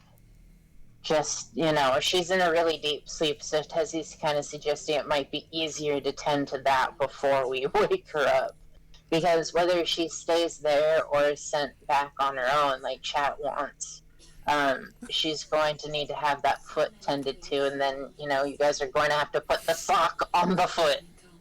Otherwise, Tezzy will be angry. What if alternatively we go with chat's option of yeet her, and then I just feather fall while she goes? You just throw what? her in the direction of town and just feather fall, boom, done. Okay, how do you expect to yeet her that high in the air that that's even feasible? Our wizard is really good I at mean, I can casting try. I obviously use, like, super magic wizard throw. Look, you're the one who suggested the yeet idea. No, I didn't. Mackie did. Chat. Everybody in chat says yeet. Or at least one person in chat says yeet. I mean, if we actually do want to just adjust her foot, I can just fix that up. I was just unsure if we were just gonna do other things with her or whatever. See, at this point, where Tezzy's at is put the fucking sock on the foot and figure out what the fuck we're doing as she prepares the food. Because at this point, she's probably cut away all the junk stuff and is eating some of it herself raw. Because why cook it when you're Tezzy, but cooking the rest for the girl? Well, I'm saying that this is going down while you're out gathering, and I'd imagine you're still looking for the elk at this point. Oh, well, if I'm still looking for the elk, then I'm still out looking for the elk. I thought I already got the elk back, but... Yeah, so this is just going to be them two kind of talking like, well, what do we do with this fucking girl? And yes, I'm here, and yes, I do see you, chat. That's Star, by the way. Eve. I know, I gave Star the link. I mean, he could already see it in your chat thing, but I specifically sent him the link. It's like, I'm doing this. So I don't know why he has to say that I'm here, because yes, I'm here. So, I'm seeing Star as part of the chat. Star is chat. So, Nakina, are you going to make a smelling salt rock, or are you going to try and wake her up, Celeste? What are you two doing? Or are you gonna... Oh, I guess I'm not back yet, so... I mean, my suggestion to waken her is to just try and shake her. Do you want to try that? I guess I'll try and not too angrily, but slightly more than gently shake her awake. Okay. If that doesn't work. It does work, surprisingly enough. The nudging her awake, she's very groggy and very tired, but she does wake up just like... Oh, fuck. Oh, no. I thought it was a And the sock is still sitting on her belly. And she kind of like rubs her face and rubs her head like, I thought this was a dream. And then she kind of like puts her hand down towards her leg and... No. What happened to my leg? I mean, you walked in fire. That tends to injure people. What? That's part of the dream too. Don't worry about it. Nokina's just gonna kind of like very poorly deception her while trying to cure wounds the leg she's patting. Okay, so everybody else is lacking on tact. So you cast Cure Wounds. Yep. Do you want to roll the hit points? Yep. Button. And as you kind of like, no, it's just a dream. You kind of put your hand on the chest, just stop her sitting up and looking, and you with the right hand put it down towards the leg and kind of wipe down. And as the healing energy goes past, you watch as the skin reforms, the blisters vanish, the redness dissipates as the leg is fully healed back. As she kind of goes, oh, that feels. It's not hurting anymore. Where am I? You must have wandered into the woods in your sleep. We just found you out here, and you should be safe here if you need to rest up more. How far out am I?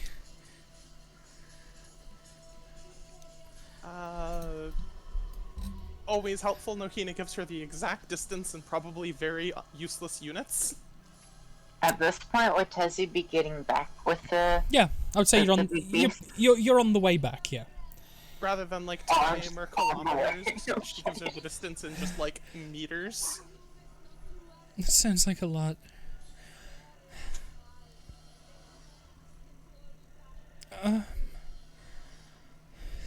Thank you. And she kind of rubs her head in, like, she's clearly a bit dazed and confused still, like, trying to pull together the strands of information that are being fed to her. And with her own knowledge, she's a little confused. But it's at this point, Tezzy, you get back to see the girls awake, and you can see that the foot is looking healed. and that the sock is not on the foot yet. No, it is not. Remember, she has one shoe on one foot, but the other foot doesn't have a shoe. She'll need something for that foot, whether it's healed or not.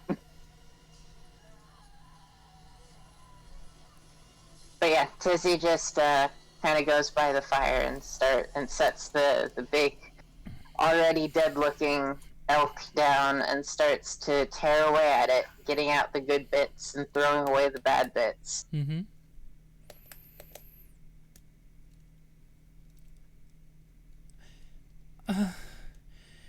Thank you, though, for helping me. I don't know where I am. How did I get out here? Why? If you travel about 50,000 meters in that direction, you should make your way back to town. What's meters?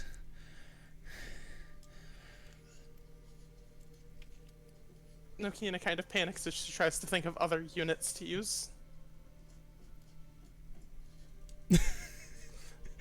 So I don't know what D&D units are. Well, no, Well, I mean, she doesn't know. It's nothing to do with me Okay. being pedantic. She doesn't. Okay, I was... I'm not being pedantic. She doesn't know what a meter is. This girl doesn't understand. Okay, that's She fair. probably hasn't had much of schooling anyway, so she probably doesn't know much about distance. 100,000 paces in that direction. 100,000. Oh no. Well, roughly. 908,000, 72,000 paces. Oh no. There's 200,000, so it's fine. Right. And she'll kind of like gingerly stand up, a bit perturbed. I'm gonna. The sock is not on, and it falls off of her belly onto the ground. Tezzy takes note of this. I'm gonna go. I'm gonna go. Thank you.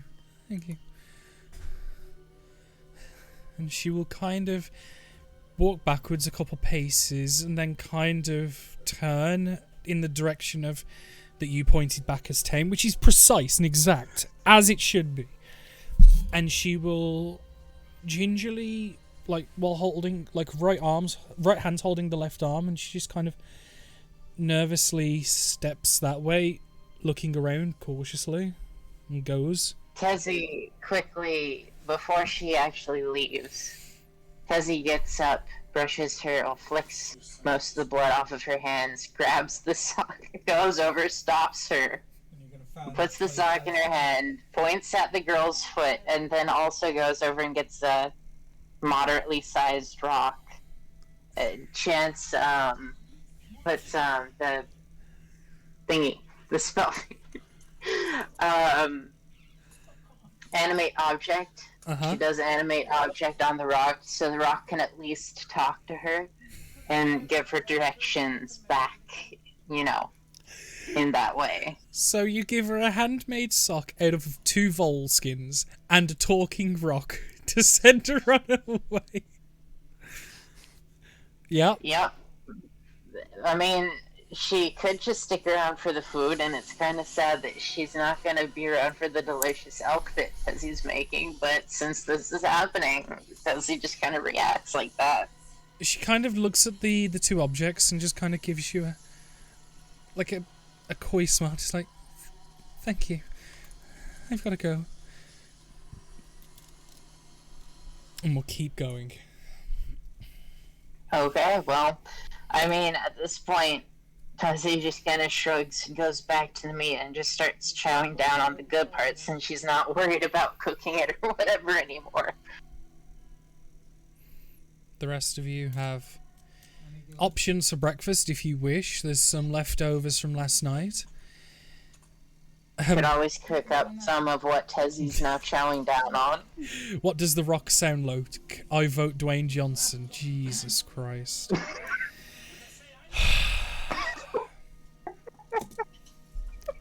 Before you ask, I can do many voices, but Dwayne Johnson is not one of them. Plus, he's a dick. So, you know. Apologies. Plus, I mean, it's a Tessie animated rock, so maybe I should do the voice anyways. No, I like... Since it's going to talk them, I like Tessie. No, I like the idea of The Rock having Dwayne Johnson. Okay, we'll go with that. The Rock is The Rock.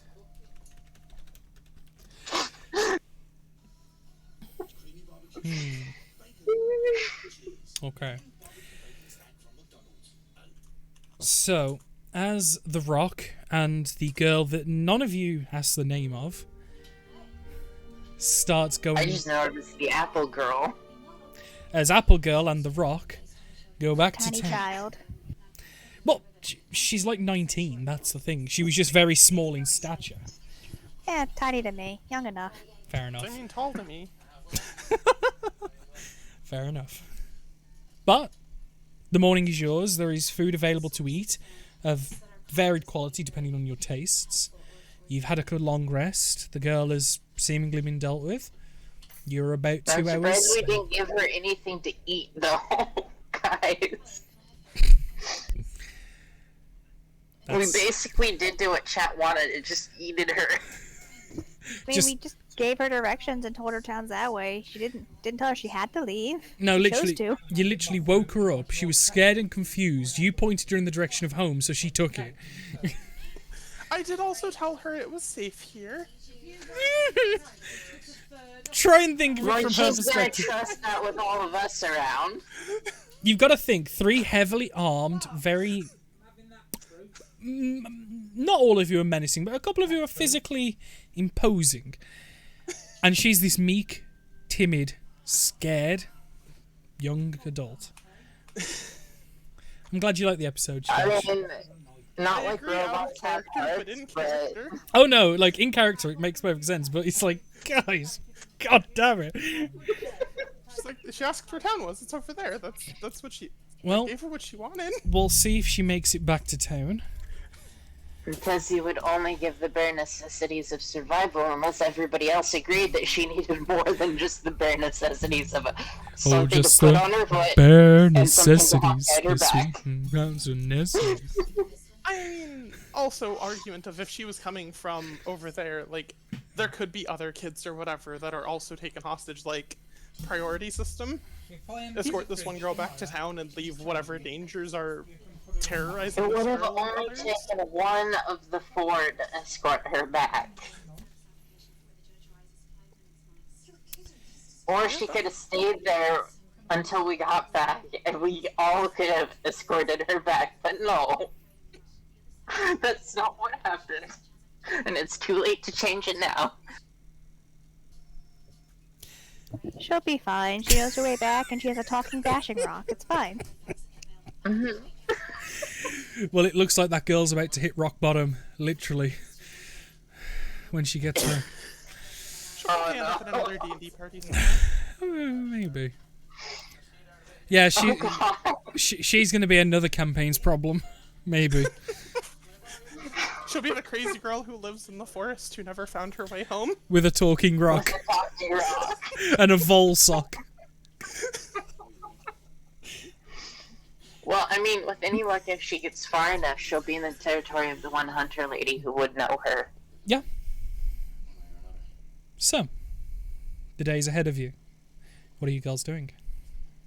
Well, Tizzy's chowing down until they decide what they're gonna do, whether it's we're going on or they're eating or whatever. I'm assuming that you have eaten breakfast and it's kind of like the basic morning routine's done. What are you guys going to do? Okay. Well, we'll go off in the direction of the smoke, obviously. Yeah, our plan was to go follow the smoke still. Okay. Oh, and keep in mind, just for game detail and possible possible outcomes for our DM ward, Tezzy did not clean off her face, so she's like her face, most of it is covered in elk blood. Her hands are covered in elk blood, and at this point it's starting to dry. Okay. Probably got some down her chest too. Yeah, it's a bit dirty, but that's fine. The one Yeah, just question I seeing had a for lizard Tezzy- lady emerge out of the forest covered in blood, Yeah, who's this completely naked besides the jewelry she has on. yeah, that's a sight. What was you saying, Lagan? I was just trying to ask if Tezzy was gonna run us off into the middle of the night again, so I knew whether or not I needed my night lenses. Desi would just shrug and continue to follow. Well, okay, I guess I don't need those then. Okay. Continuing the path to the mountain that you guys have been following for the better part of a day now. You spend the next 2 hours or so. The trees get less and less dense. The light coming through the trees gets more and more as you arrive at the foot of the mountain range. You can see that there is... It's not man-made, but there is like a path where like it's been worn in from people using it. And you can see a small cave entrance. Nobody. Whatever their position in life, whatever their errors in taste. So it's not too far to walk up the path to get to a cave entrance. Is that what you're saying, or how far? Kind of roughly. Hang on. I realised I forgot to turn on the fog of war, so you may have seen things. That's fine. Can you see at the bottom left here? All your porn. It's okay.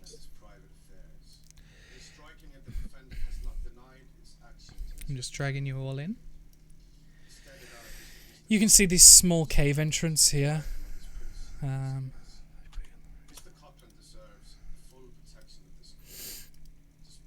you can see the smoke is coming in the vague direction of the cave entrance, but it's coming through the rock at the top.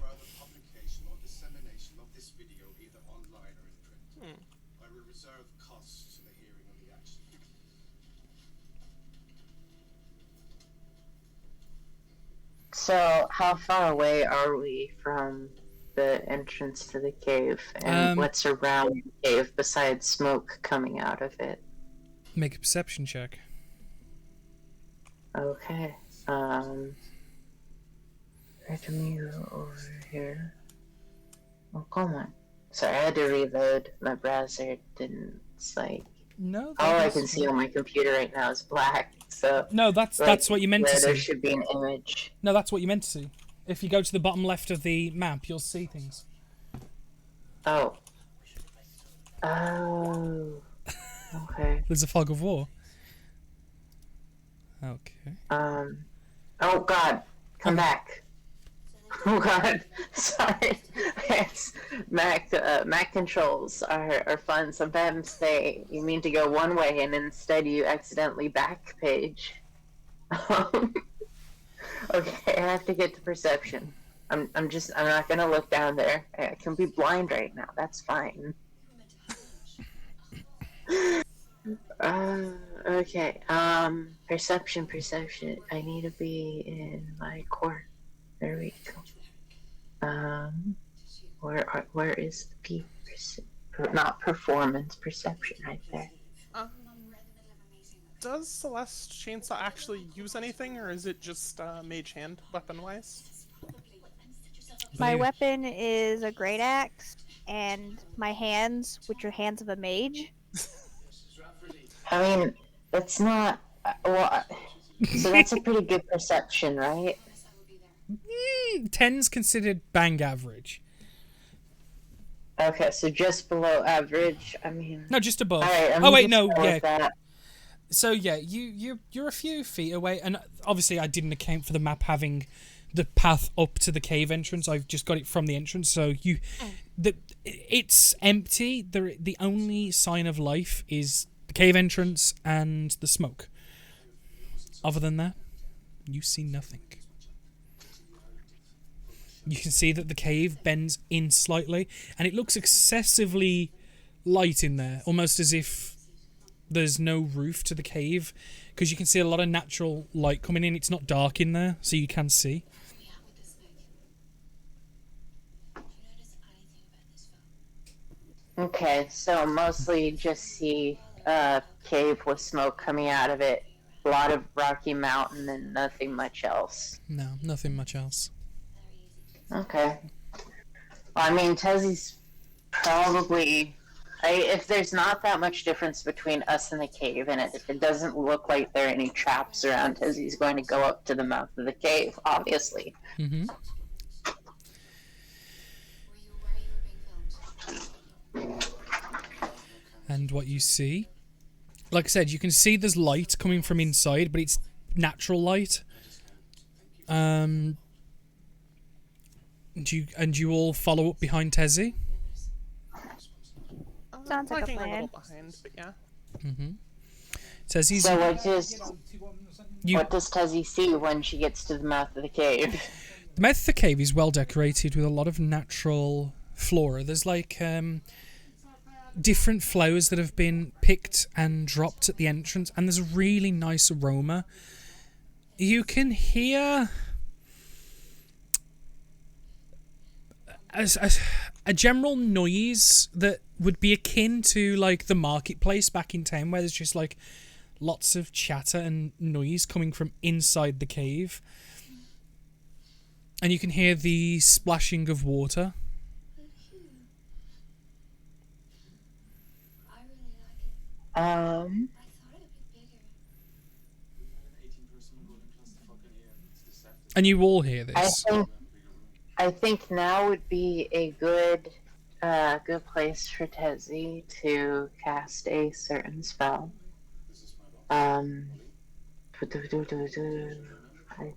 True Seeing. Yeah, she's gonna cast True Seeing. Okay.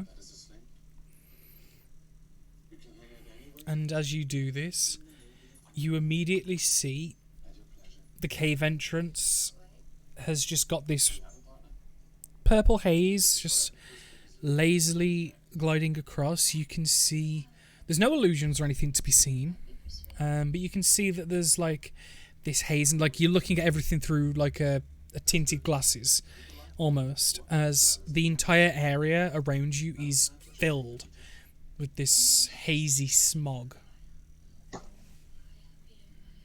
Okay, well. And what do I see? Is there anything different about in the cave besides the haze? Unless you wish to step in, you can't see that far in. Which, if that'd be the case, move your model up. Alright, well, would you mind moving it for me since I can't see it? Yeah. Are you at the bottom left? I am. Like, zoom out. Yeah. Well, it's at this point, I may as well... Wait, hang on, I accidentally covered it all up. Let me... yeah, right when I get down there, finally, you cover it up.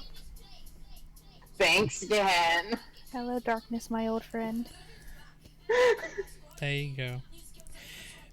What you actually see, and I forgot to put the people in, but I have got the two important things in.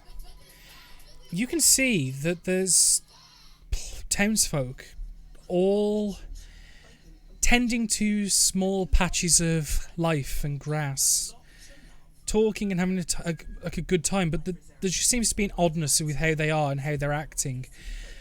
You can see at the edge of the pool here, there are two perfectly pretty female humanoids, almost identical to each other, with this pale grey skin, black hair and pure white eyes and elven-like ears that are being tended to by the various myriad of people that are holding up here, being fed fruits, fanned, massaged and looked after. As you literally see this small oasis.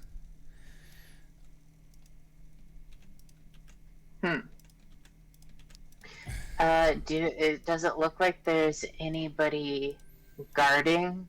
I mean, is it just people working and then the ladies at the oasis? almost looks like these two like twins are being worshipped like goddesses almost. And you can, I'm just sorry, I'm because there's 20 people, but I don't have access to many different tokens, so they're all going to be samey, but that's fine. It's okay. Don't worry. It's fine. Don't worry about it. Just for equality, put some women token in there. There you go. I'm doing it. Shut up. I'm literally Come just on. looking. I'm just grabbing what I can. Okay, leave me alone. Come on. It's social justice. It's everything nowadays. It's the hot shit.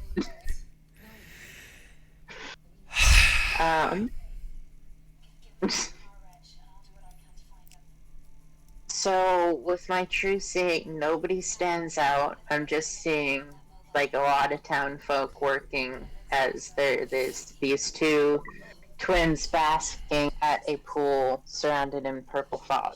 Is that correct? Yeah, the entire area is encased in it, and like this gentleman here comes up and goes, "Ah, well, welcome. You're coming to join us too." And he's just got this biggest, goofy, fucking dazed grin on his face.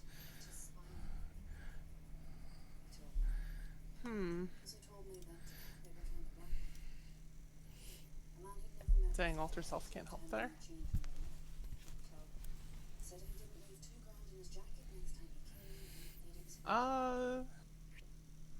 Does Tuzzy report back that there's really thick smoke stuff here, or? Tezzy?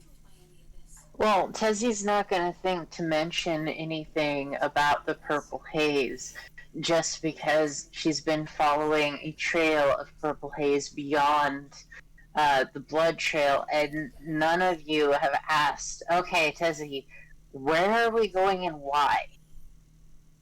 Intuitively, you were following the direction of the blood trail, so, like, from in-character perspective, yeah, the blood trail went this way, Tezzy just took point and continued following where the blood trail would be. Well, except Tezzy was always following the mist trail, which even though went in a similar direction as the blood, it didn't match up exactly, so... And it's Well, no, but roughly. It's as you see this, well, as you guys are discussing this, the two twins walk up and kind of go and tend to the grass, dear. And the guy will go, okay, and we'll go and walk over here and start like plucking at some of the grass and pruning it. As the two almost speaking like they have identical voices and speaking in odd unison. It seems you're more to join us, are you? Welcome. Please, get to work. And they'll gesture to one of the small, patches of wildflowers. Tezzy would look directly at the ladies after.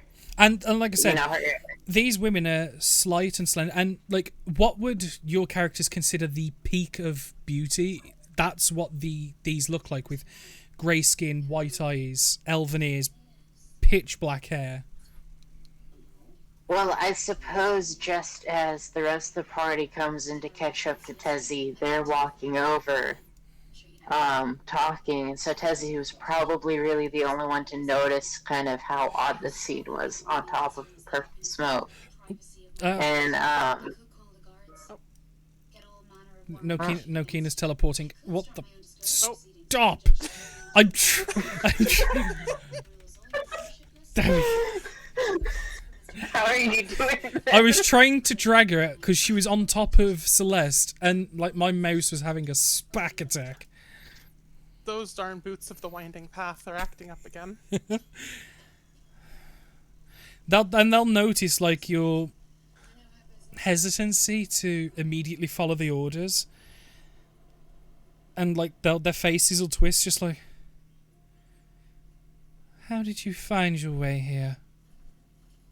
In an attempt to intentionally generate some preconceived notions, Nokina, with her not quite small creature, but definitely not as big as her compatriots, hopefully looking a bit smaller, begin speaking in Gnomish to these. Well, Rather than common? They as Nafina is speaking to them, Tessie's going to just walk past and kind of walk towards the pool. as you speak in Gnomish, they don't understand what you're saying. They visibly seem a little confused. She sprinkles in just a tiny bit of common words like tinker and explorer.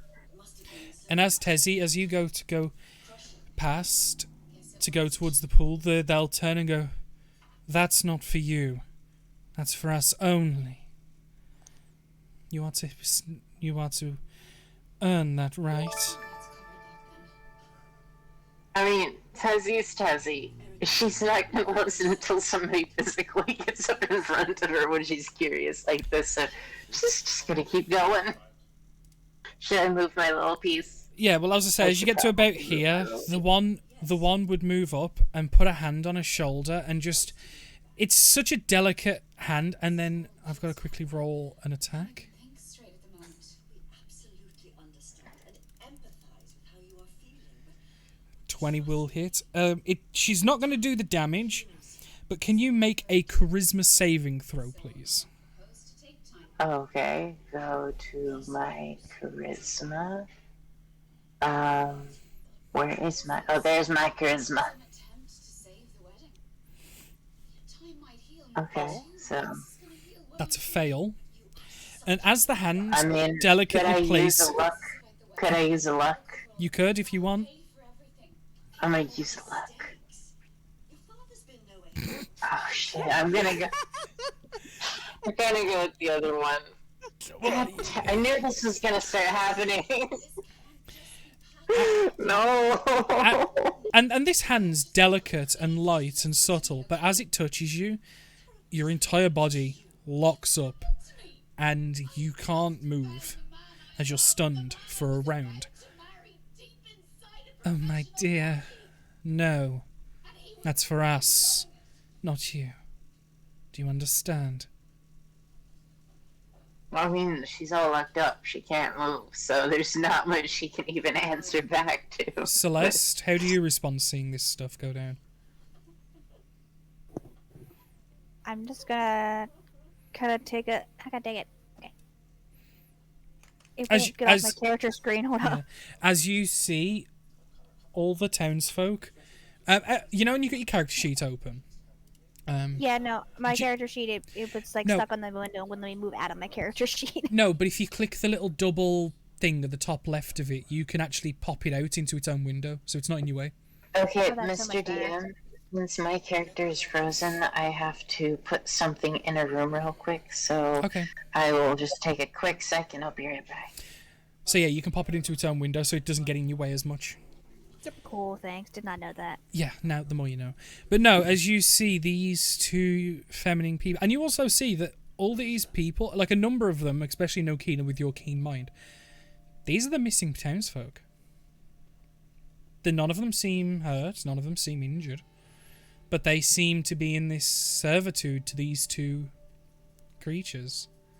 And I say creatures because while they have feminine looks and charm, there's just something off about them and you can't quite pin it. Good news, bad news, out of character. I know how to solve this problem. I just need a long rest. Because I could spell storing item Lesser Restoration. And then just fire off 10 of those. So Celeste, what do you respond with as Nokin is trying to communicate in Gnomish, Tessie, and you see Tessie immediately just goes to bypass these two, and the one turns, just places a hand, and you watch as Tessie, for the first time in a while, just locks up, and he's literally paralyzed for a few seconds. I'm gonna go ahead and walk into the cave. We're here to get the townspeople back. You know, you can't just be kidnapping people. It's not cool. Well, there goes subtlety. Yokina sat there trying to pass herself off as like a gnomish tinker that's just happened to pass by with her cards. And I Celeste am is not a just master of subtlety. and Celeste is just Oh, but you've got it all wrong. They've come here to us. They are our playthings. If it's Sunday, it's rock climbing with the Herman Hesse Society. You can join them if you wish. It's a good life here. Maybe for you, I don't think it's really good for them if they're first forced to serve you. The one that's closest will point at the nearest one, which is the one here. You there. Is it good here? Do you want to stay here, working for us? Yes, I will stay here as long as you need me, madam. I like it here. See? I like it here. Well, madam, that seems like mind control, and he'd say whatever you want. I might be So a how long barbarian, is this but I'm gonna not be stupid, stopped? because I am also a wizard. So how long is he gonna be stuck? 6 seconds, that's all it was. Oh, so I'm free now? Yeah. I kind of want to do something really, really, really bad right now. And it could kind of get us all killed, but I don't know. How does everybody else feel about Tizzy doing something possibly really stupid? My plan is to intimidate this person. Like, you should release the villagers now. Well, as you am thinking this, she steps forward and just places both her hands on your shoulders. A wizard. Interesting. Could use someone like you here. What do you But say? seriously, guys, let me know. Should I do something really, really stupid? I'd say go with what your character would do. Okay.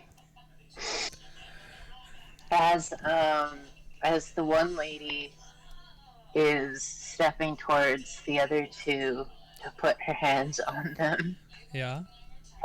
Tessie, to the one who is closest to her, does Death Finger. She gets all menacing, stands straight up, being very tall when she stands straight up. You cast Finger of Death. Points at the girl's head. Just like does Death Finger. Okay. Yeah, your one and only. Okay. So it's a con save or 68 necrotic damage. Okay. Shit.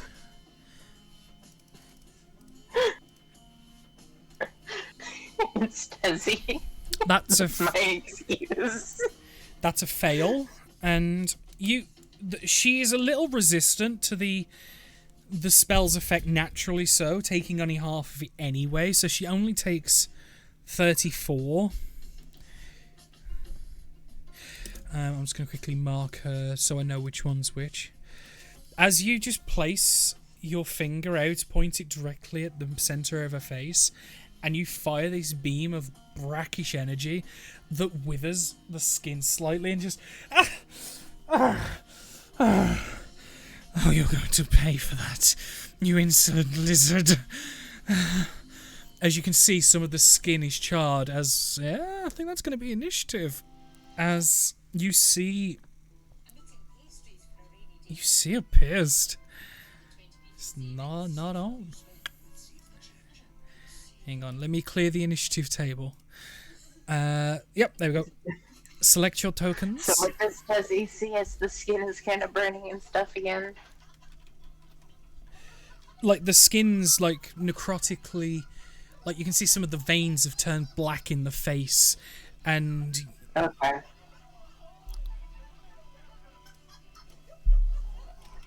So do I have to roll an initiative, or what? Please, What yeah. am I doing right now? I need an initiative roll. Okay. Okay. I just have to find initiative. Should be at the top middle. Oh, yeah, right there. Well, wait, no, that's intelligence. It's not initiative. Where is? I don't see initiative. It's top middle. Oh, God, I'm blind. Top middle. Oh, Just click the word, right there. not the number. Click the word. okay. There you go. Uh, So I got 95. So you got a 22. Nice. Right. Is that everyone in? That's everyone in. Tezzy, as you see the attempt at charm and pleasantry, like you see her face drop and immediately turn to venomous anger as you've just cast Finger of Death on her. No, doing a considerable amount of damage, but not nowhere near as much as you would like. What do you do? okay, well, immediately she's going to cast Blade Ward. Okay, so you're going to use the cantrip to cast Blade Ward. Mm-hmm. And then she's gonna, well, how, like, is her hit points halfway, or how much damage, where is she at right now? She's wounded but not bloodied. I consider bloody at halfway. She's not bloody. Okay. Alright, well then, lightning bolt time is just gonna do a big thunderclap right in her face. You've used your action to cast Blade Ward. Oh yeah, that's right. So you've got movement, and you've got your bonus action left if you want to use that. Well, can bonus action do spell, or what's, There is that just, like, weapon attack? You can do a cantrip and a spell. Considering Blade Ward is a cantrip, you can cast a spell or another cantrip that uses a bonus action, but you'll have to read to see if it is bonus action or not. Just let me double check. I don't think you've got anything that is bonus action. I think they're all action. Yeah. Well, I mean, she's right next to me, so, and her face is already damaged. So Tessie's just gonna take, like, thrust her claws, her clawed head right into the chick's face. Yeah, so you kind of just basically stab her in the face with yeah. with small knives. Yeah, you can't make an attack action because you've already used it, but yeah, you kind of flavor-wise thrust your hands and like almost go into like this full catfight mode as you go to start clawing at her face. As next on the initiative order is all the commoners, as all their attention focuses on the one that screamed in pain and seeing you as the assailant. All 20 are going to charge at you and attempt to mass beat you. 5, 10, 15, 20, 25. 5, 10, 15, 20, 25, 30. 5, 10, 15, 20, 25, 30. She'll get in range. 5, 10, 15, 20, 25. 5, 10, 15, 20, 25, 30. Yeah, you're gonna be in a world of pain.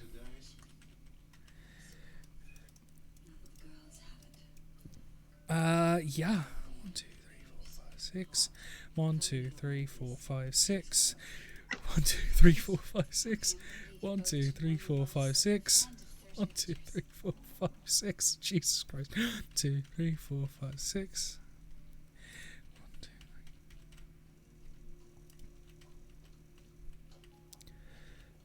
1, 2, 3, 4, 5, 6. 1, 2, 3, 4, 5, 6. 1, 2, 3, 4, 5, 6. Jesus Christ. That's this going to be 7 attacks against you. I need to go save Desi. Yeah. Each of these has a +2 to hit. So I'll just add them afterwards. So they have advantage. I'm glad I cast Blade Ward. So the first one is a 5. The second one's a 5. 16. What's your AC? 17. Okay. So actually, out of all of that, only one of them hits, which happens to be the lady in red here. As she hits you, you get dealt 3 points of damage. As literally, like this swarm of people just jump on you and they're pulling at you, they're slapping you, kicking you, punching you, trying to pull you away from whatever it is you've just hit. As all of them go from this serenic, dreamlike tranquility to, what the fuck are you doing? You're the evilest person that's ever existed. It's like you may as well have just kicked their child. Like they're that angry at you. As Celeste, you watch all that play out as you see the one in front of you. Her demeanor changes as well and goes extremely venomously angry and bitter, and the very pleasant and charming aura that she was putting across that you guys were resisting immediately turns to cold hatred. I mean, I also don't appreciate being touched. It makes me a little angry. Oh no, her hands are on both of your shoulders as she just kind of looks over her shoulder while holding you, and then just looks back with, like, you can feel as her fingers dig into you slightly as the anger takes hold of her. She's still holding you. Not. Yeah, that doesn't make me very happy. Yeah, I get very angry. I'm going to rage. You're gonna go into rage. Tessie can point and say something at this point. She looks over and points at the other lady and tells, "It's all wizard." So yeah, what are you doing, Celeste? I'm gonna beat this person in front of me. Go for it. Roll to hit. Would I be able to pull out my great axe on this as well?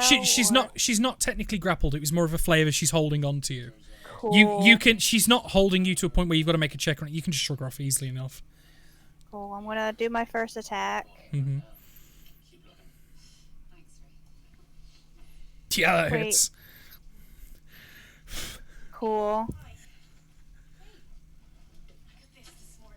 And then That hits as well. An 18 and a 25. Both. oh, that was the damage for the first attack. No. You've got to hit the. You've got to click the name. That was a D20 roll. Did I? Oh, that. Oh, I don't. My bad then. Click the word Just Great click Axe where it Rage. comes. Yeah. Okay, well then the first one then I clicked. We'll say that was No, both in of your chat. attacks. Yeah, on the chat, if you click the box, if you click the word Great Axe Rage, it'll do the damage. Okay, then I rolled the damage first before I rolled whether it hit. So that's my bad. No. You've rolled to hit both times, which oh, did was I? 'Cause I that- did. Okay. if you look at the chat, can you see the 18 and the 25? They're your to hits. And then in the chat, Okay. if you click the word Great Axe Rage, it'll then roll damage. Okay. That was another D20 roll. No, in the chat, Okay, not on I'm hit. not I'm on your clicking character, the thing that says. not on your character sheet. In the chat. Okay. There you that's go. why. So yeah, I figured this the first attack was 16 slashing damage, and do you want to do the second one? Let me actually roll. Or do 17. I roll? Just the hit? well, all of them hits have hit. So yeah, just roll another damage. So a total of 28. I'm sorry about this. Damn. As you just kind of like, I don't like to be touched. You throw the hand off, you grab your great axe and just slash down with one attack, and then just sideways slash with the second attack as you just do two large gashes across her. That's no problem, Josh. I'll speak to you after then. As she kind of just takes a step back and just, you'll pay for this. You'll all pay. Is that all you're doing?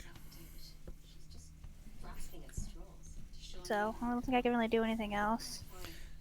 No keen. It is your turn. Yeah. Just trying to analyze situation for a sec. I think I'm going to slide up one square to make room. Mm-hmm.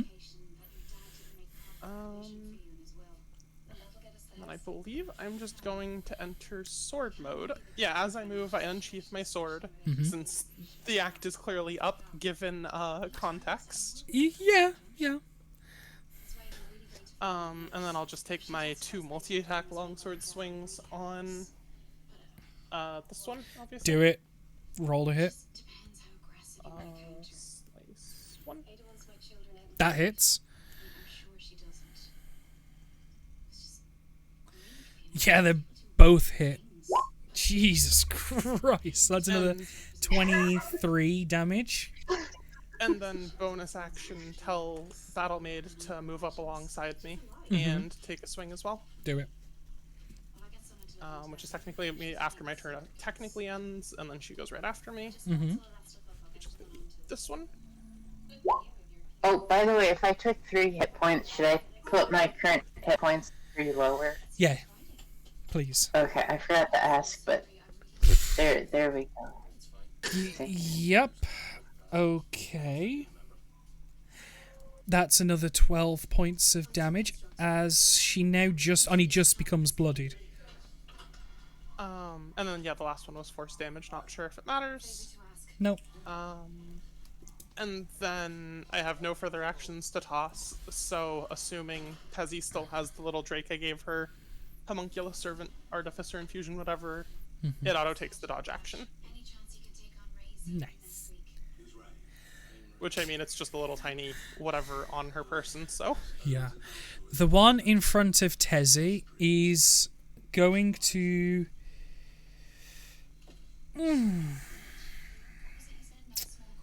It's going to cast Moonbeam on Tezzy in front of her. Thank you, Vincent. Do I have to roll anything? No, it's an attack roll for me. Okay. Actually, no. She's going to do Beguiling Touch. So she's going to make an attack with advantage because flanking. 17 just hits. I need you to make another charisma saving throw, please, as you also take 18 points of psychic damage. Okay, so does that lower my hit points 18? Yes, and I need you to make a charisma saving throw. Old family friend was written out of So, okay. I'll do charisma first and then lower those. Charisma. Oh! You're I'm gonna use a luck point. I'm Okay. gonna use my second luck point on this. Okay, Thank you, Vincent. that's better.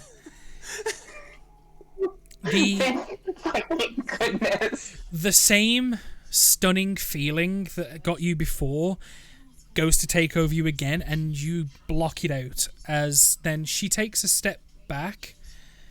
No. Sorry, she's gonna do the second Beguiling Touch at advantage. It's 25 to hit, as that's another 14 points of psychic damage. And I need another charisma saving throw, please. As she literally, with the two, you watch as the fingertips grow several lengths, and these. God. No, that's a success. As you see, these two But how many more points did I take out? You said 14. 13? 14. 14. As you Okay. watch her fingertips grow to about, all the fingernails grow to about 4-inch claws as she just starts raking down the front of you and just takes a step back in a moment. You can make an attack of opportunity if you want with your reaction. As she steps back, you can take a swipe with your claws. Well, could I do that or cast a spell? You don't have the Warcaster feat, so you can only make a weapon attack or an unarmed strike. Okay. So Then, yeah, I'm gonna. I mean, if I do a roundhouse with my tail, could I get her and anybody else around me? it'd only be her. So you need to roll. Alright, well, I'm gonna stab out with my claw, or Tezzy's gonna stab out with her claws then. Roll me a strength check and add 5 to it, because that's your strength plus proficiency. Where and how? Top Sorry. left. Top left. Click the word strength. Oh, okay. Come on. So with the plus 5, that becomes 15. That hits. So she will take 3 points of damage because it's 1 plus your strength modifier. Nice. As she takes a step Every back. little bit counts. As she takes a step back and just holds her face that she's still in pain with. This one here. She's going to do the beguiling touch against... Celeste did the most damage by far. She's going to do 2 strikes against Celeste. So the first one is a 20 to hit, and the second one is a 15 to hit. First one hits, second one does not. Okay. Can you make a charisma... Yeah? Oh, I wanted to use deflect attack off of her reaction for the maid. On the first one, the moment I see it's a big number. Okay, so I have to roll again. Yeah, disadvantage on the first attack. Makes it a 12. It doesn't hit. Woo! As then she's going to make a break for it. 5, 10, 15, 20, 25, 30. All 3 of you will get attacks of opportunities, if you so Her wish. reaction is spent, but that one is not. Okay, yep. Have you... Is your thing set up for crit rules like how I do them? Where max all the dice, then roll everything like normal. So basically, what it is, all the dice that you would normally roll, take the maximum number on them all, then add them to a normal attack roll, like damage. I believe if I roll it like normal, I'll at least get half of those numbers, and then I can just math the other half. Nice. So ignore the plus I guess. 3, yeah, so that plus 3 is actually an 8. So that's 20 points of damage. The 25 definitely hits as well. What means the world to you? Power it. Find what drives you most and count on it. Show that your greatness comes from within. Necro damage? Neko damage? Neko. Oh, my damage? Yeah, you hit. Sorry. Aw. Damn. So 28 damage total, though. Which would make that. As you see, given the direct sunlight making this area like brightly lit, coming from the open roof, you see both of their forms shimmer as they go invisible. As in darkness or bright light, they can go invisible at will. But I do have true seeing, so can I still see him? You can, yes. But everyone else can't. Oh, that's gonna eat my turn. Icky. Well, guess I'll go beat up some commoners. The Battle Maid's turn was just for token usage, wasn't it? Yeah. So that- she acts on my initiative count. Yeah, okay, so... Tezzy, you are literally being surrounded and kicked the shit out of by a bunch of peasants. What are you doing? Well, I mean, they're just people, right? Technically. Just people? Oh no. So, and with Witch Bolt, I can make it bounce off of things, right? Yeah. So let's give them all a Witch Bolt. Hopefully that'll stop them from kicking Desi. Okay. Let me just double check the exact details of Witch Bolt, because it's one of the spells that I don't ever see too often.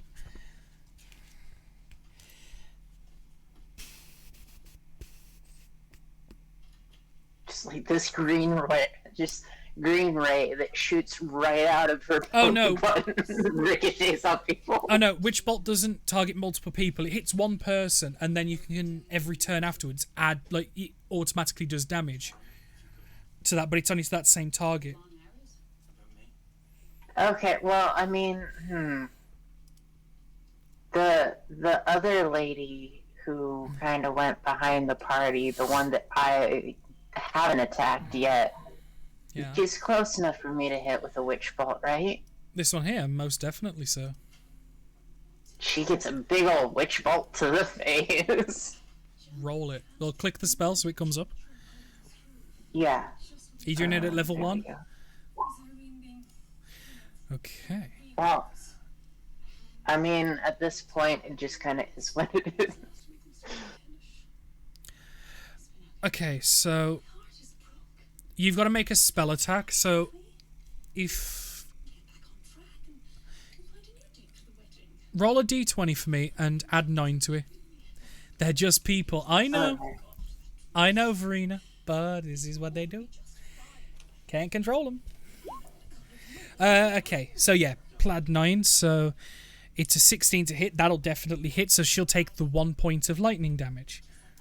Which, you know, something.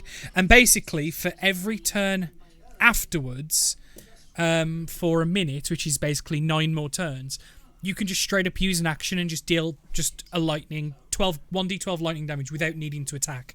You can just do it. Yeah, so lightning is just arcing off of me towards that lady, and it hits every single time. Yeah. Question for mechanically. Mm-hmm. Is it one sustained beam? Like, can I see where she's lightning bolting perpetually?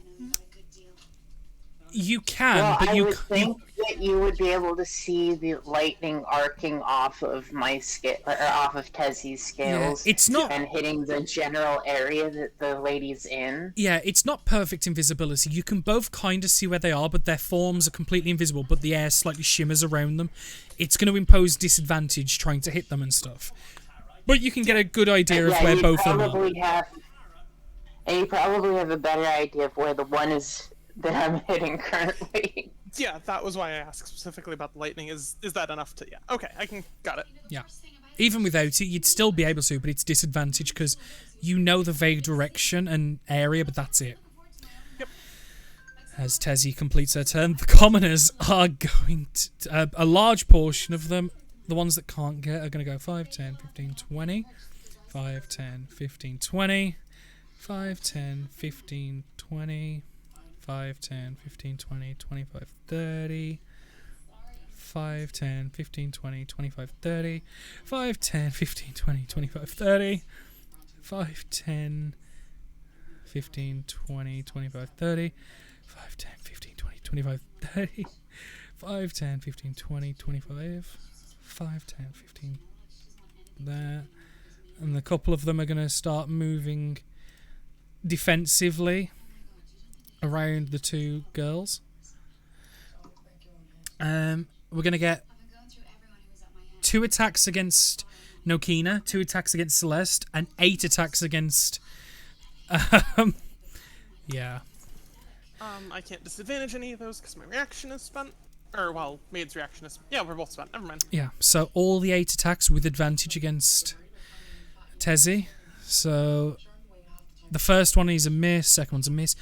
Third one hits, fourth one crits, and so 2 hits, 1 crit. So here's the 2 hits. Okay, and then the crit boy. Oh my god! That's 16 points of bludgeoning damage against Tessie as they fucking lay the boots in. Yikes! You said 16? 16 points of damage. 1 6. Oh god. As they are ragging you to the floor, they are punching, they are kicking, some are even biting. It's frantic, it's feverish, and it's unpleasant. As Oh god, I'm like getting really close to passing out or dying or something, guys. Celeste, I'm at 28. one hits you for 11 to hit, the other one hits a natural 1, which I'm going to... That one falls prone as takes a swing, as... Yeah. I'm assuming 11 doesn't hit. Yeah, I need at least a 16. Okay, and the 2 on Nokina, a 19 and a 21 to hit. Well, I have 19 AC. I don't know what you do with ties. Ties on saves pass and to hits succeed. So yeah, it hits. And you take 4 points of bludgeoning damage as these two here, the man and the woman, like have just picked up a couple rocks and are just pelting you, punching, kicking. Like the man's even trying to rake your eyes at some one point. You feel. Celeste. Joke's on you, my eyes are made of glass. Yeah, but Well, I'm gonna take a step yeah. right here. And this. Oh, Which one are you hitting just for the sake All of? of them. each creature in me. Every creature Oh, within my God. reach. Spin backhand. So you cast Burning Hands. Your backhand slap is legendary. As an action on your turn, you may make an unarmed attack roll against each creature within your reach, which is 7 of them. No, 6 of them. On a hit, the strike deals 1d8 plus strength bludgeoning. Oh shit, you're literally gonna... Okay.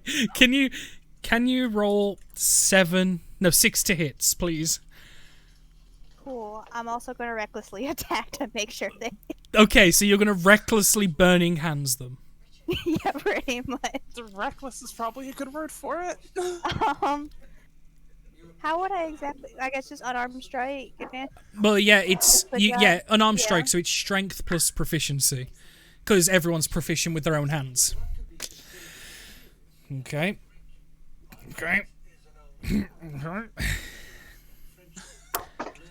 I'm gonna be kind, and I'm gonna assume these are non-lethal. Yeah, I'm not trying to kill them, but I am trying to knock them the heck out. Every single one hit. Can you roll the 6 lots of D8 plus strength? Cool. My strength is +4, so let me do it this way. I've taken over from young boss. I've affected you in this one. Actually, what is your strength modifier? +4. Never mind. They've only got 4 hit points each. So literally, your I don't even need to roll. nope. Your strength modifier alone is enough as literally. Cool. Just walk in the middle to lay him out. There we go. Turn over. The way I'm kind of imagining this is like, you know, when like a superstar walks into the crowd and they're high-fiving loads of the crowd and their hands are going everywhere at the same time. You're doing this but to their faces, as you're literally just high-fiving faces everywhere. As When's it gonna be Tez's turn? Would I get to go? Would I get to do my second attack, or would that technically count as a spell? Liam- I can only use bonus action. well, that says as an action. It's technically not a spell. Yeah, no, I agree with you, Liam, but I'm being lenient because it would be a little silly that a high five to the face would kill if she's trying to specifically do non-lethal. I'm gonna kind of rule it like that. If you're specifying you're doing non-lethal, I will bypass the automatic kill thresholds and things like that. I do know the fact that they If she mind had controlled. Yeah, if she was trying to kill them, I would pretty much guarantee that all of them would instantly die. Because if you rolled a 4 on your D8, they were dead, just instant. But yeah, as you just walk forward, you just crack, bang, bosh, elbows, hands, backhands. As Nokina, you just watch as the one woman who was like grabbing hold of your throat and trying to punch you in the face. You watch her you just see a giant elephant hoof hand just go bosh ya. As you just turn to look, as the rest of them all fall in unison just around her. Just, you know, like in an action movie where the action hero dives in, does a load of moves, and then like 5 seconds later everything around them drops. It's kind of like that. But with peasants, and this huge giantess Luxodon form just kind of takes a breath.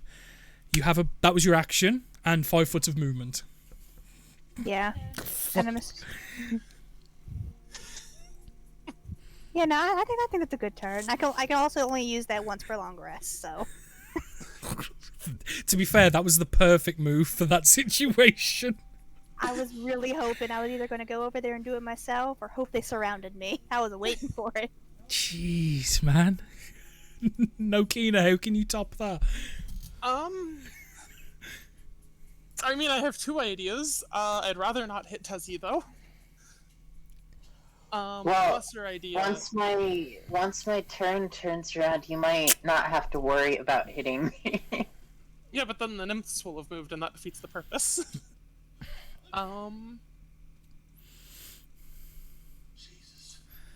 This room, was it just set up as like a proper oasis? Like, were there any tools or like anything else laying about decoratively, or is it just really pretty? There are miscellaneous tools. Like, it has had human work done to it, but not terribly much.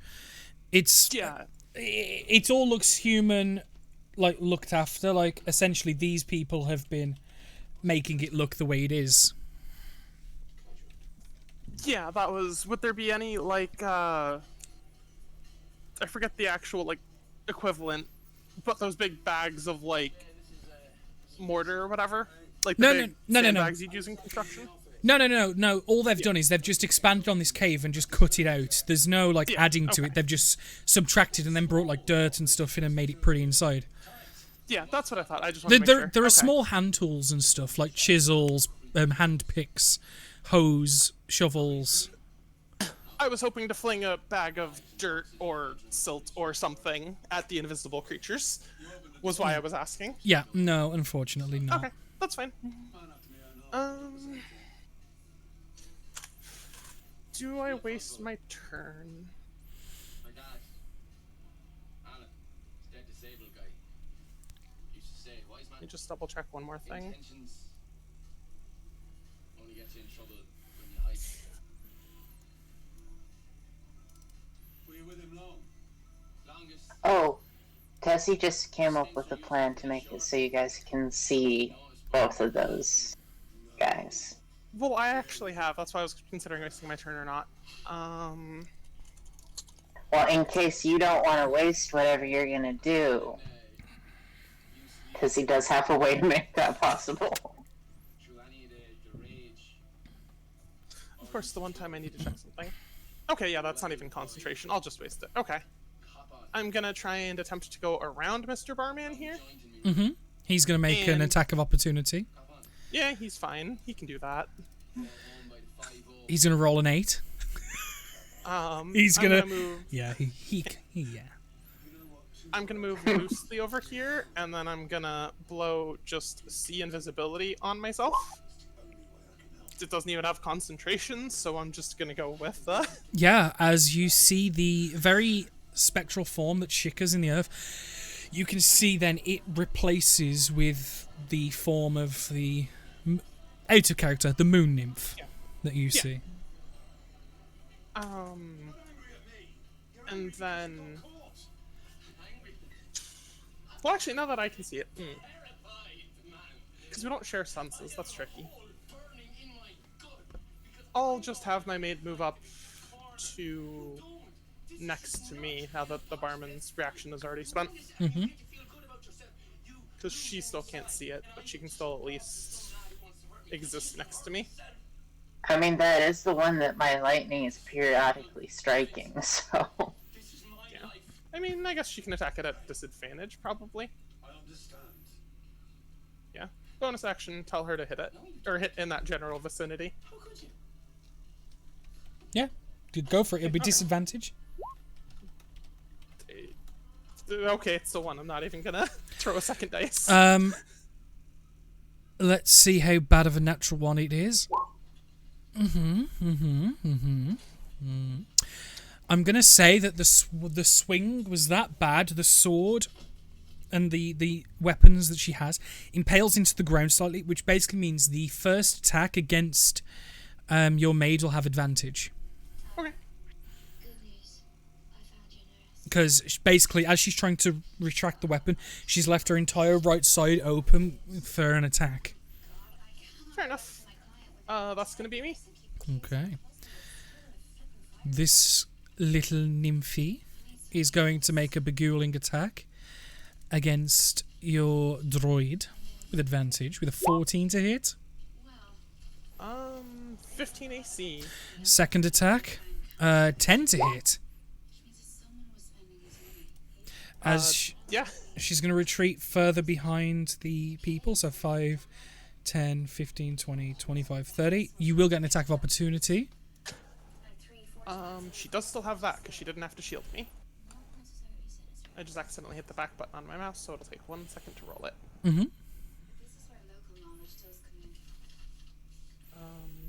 I believe that counts as just her basic attack. Yes, and that is a hit as well. Coffee shops, restaurants. Ooh, she's looking hurt. Very hurt. As the one on the right side is going to send a moonbeam directly at Celeste, Slayer of Peasants, for a 19 to hit. Yeah, that hits. Oh I boy. am resistant to spell damage, though. You are resistant to spell damage? Okay.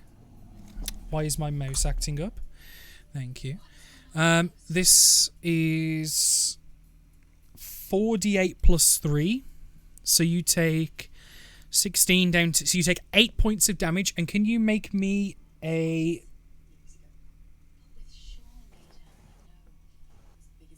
Oh, no. It's not a save.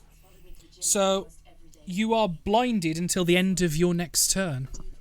Rude. As the light from the moonbeam hits you and just blinds you and you can't see. And she's going to fire a second moonbeam at Tezzy because you're the one who cast Finger of Death in her face. With a 20 to hit. Does Oh no. Does a 20 hit? I'm pretty sure it does. Oh no. Yeah, that hits. So 4d8 plus 3, you take 23 points of damage. 23 points of damage. And you're Are you kidding? and you're also blinded.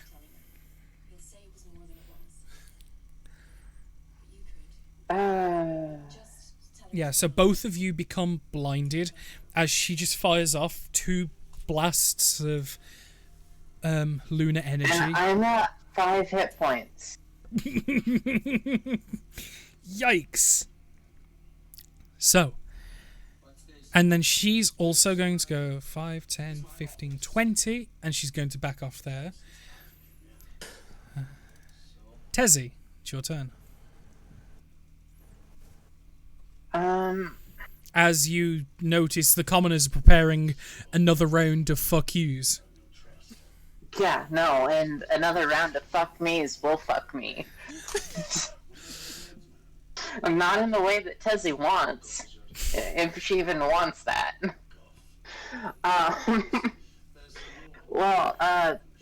With Chainsaw and our maids, how are their hit points looking? How are you guys looking? Oh, I'm very good. Yeah, I'm good. Very good. Yeah. It's just you.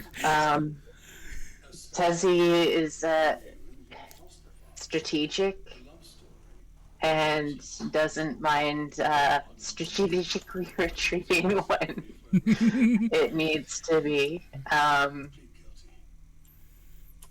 And I have blinking, which I can use, right? You can. So, but she doesn't really know the one place is safe, even though it is. I'm just trying to think. Tezzy's probably gonna blink out of the situation. Just be like, nope. I'm just not sure if she's gonna blink back to the spot. Well, The way it works is at the end of your turn, if you've cast Blink, you roll a d20. If the result's an 11 or higher, you go into the ethereal plane and can't be touched or affected. And then on the start of your next turn, you return to an unoccupied space within 10 feet of where you disappeared. So wait, it's but I thought also Blink was able to get me to certain places too. on a d20 roll. It might not work. It's unreliable. Alright, well, I'm gonna cast Blink and we'll see what happens. Okay. So yeah, I'll pop. Yeah, beautiful. So are you just going to end your turn there after using your action to cast? Well, So, did I get a 20? Like, Well, can I choose to go somewhere, or am I going to the ethereal realm? Are you ending your turn first? Because it's at the end of your turn. Well, yeah, I Okay. can't. I mean, can I make? Yeah, Wait, can I make an attack? No. I know you haven't got anything for Can- bonus action, so yeah.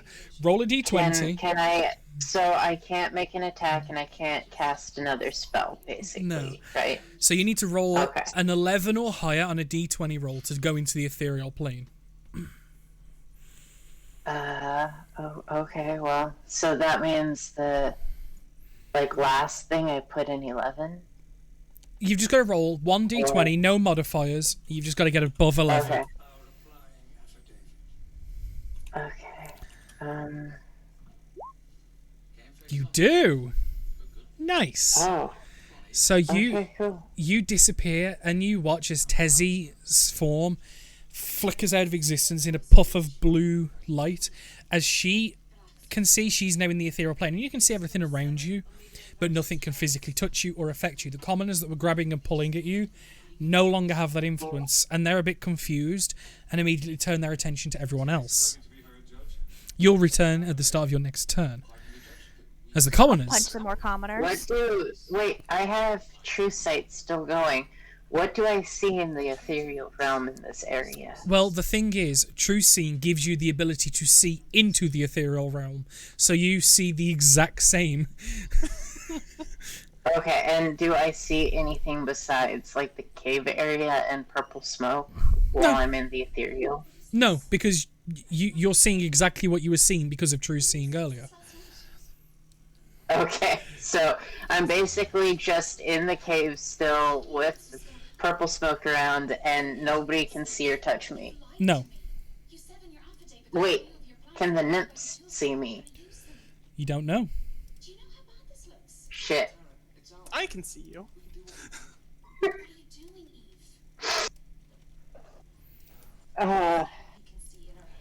Okay, well, I guess I have to wait till my next turn to do anything, so we'll see how this works out. Okay, so the one commoner against Celeste is going to get a 20 to hit and deal a whopping 3 damage. Down to 1. Resistance. Down to 1. Oh god. Celeste, can you make me a hole specifically here? Nakina is going to get 4 I attacks can try. against... You're going to get 4 attacks against you, all with advantage. Yeah. So that is a... What's your AC? 19. That means only 1 attack hits. The third one, which was this plucky boy. Who is going to deal a grand Master, hold again. 3 damage. Yes. I have to say something real quick in the direction of chat and the stream. A friend of mine has popped in and is watching, and I just have to give Claz a shout out. Hey Claz, thank you for being here. Oh, friend. Oh, friend. Oh, watch me, friend. Stop it. Has now 3 attacks go against the battle maid with advantage. That's a crit, a 15, and a 9. 15's hit. Okay. You'll have to drop me a follow, Class, and come and have a look later. So the non-crit deals 3 damage. The crit hit does 6 damage. So 9 points of damage against the battle maid.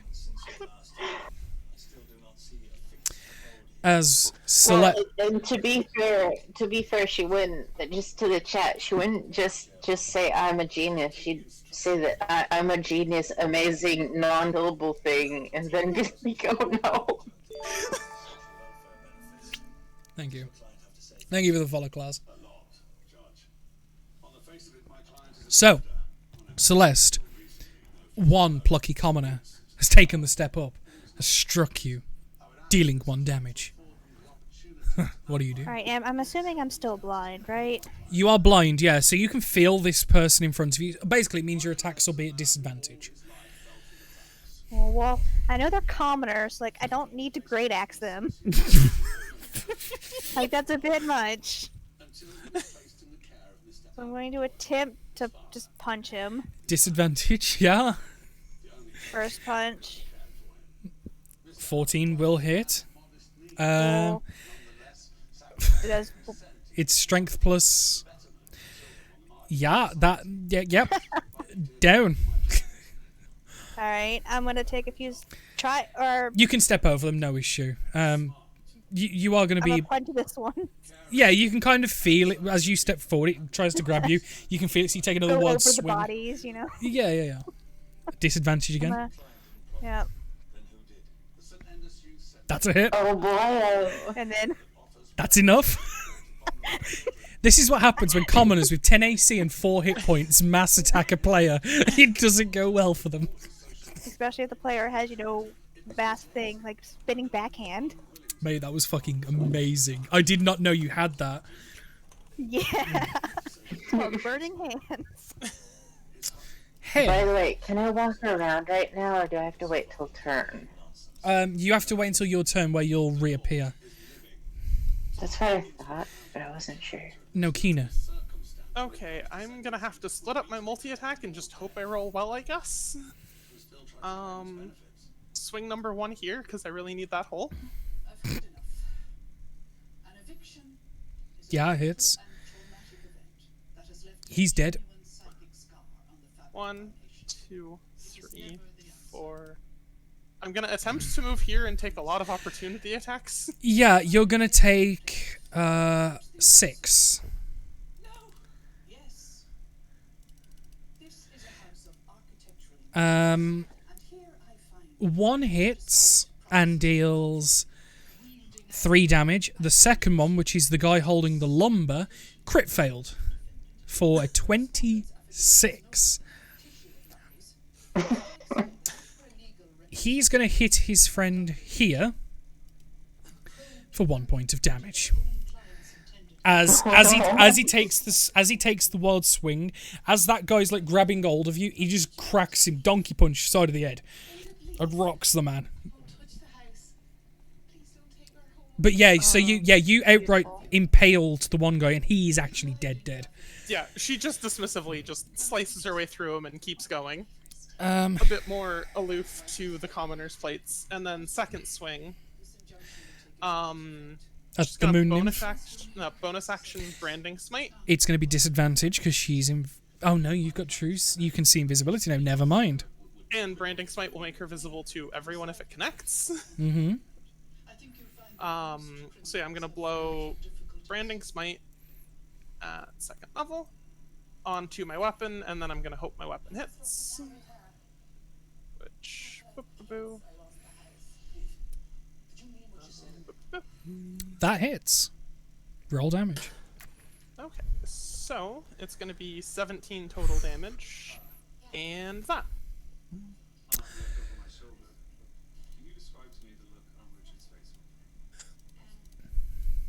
That was enough.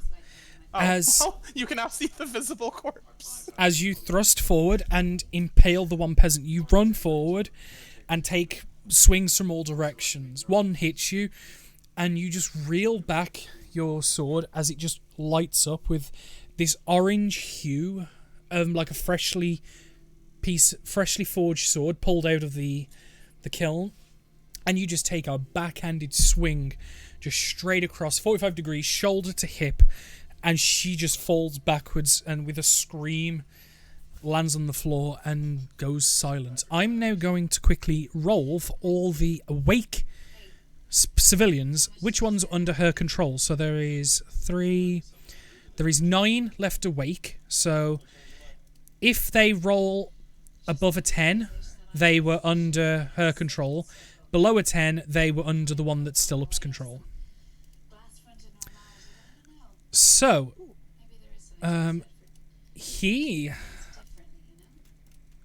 so it's 1, 2, 3, 4, 5, 6, and then the ones with hearts were under that nymph's control, and you watch their demeanor change as their awareness of themselves comes through, and you kind of see them acting all confused. I'm going to class them as stunned, as they're trying to basically, what the fuck? The rest weren't under her control and are still going. And then with that in play and with their reactions spent, she's gonna just have the maid move in with her Without her bonus action, she can't command it to attack, but it can still move freely. Yeah, that's absolutely fine. I just realised as well, you would have... it doesn't matter, it's too late now. You would have took more attacks opportunities off the 3 guys here, but it doesn't matter. Oh. It doesn't matter. Yeah, I saw a pile of d20 and thought it was enough.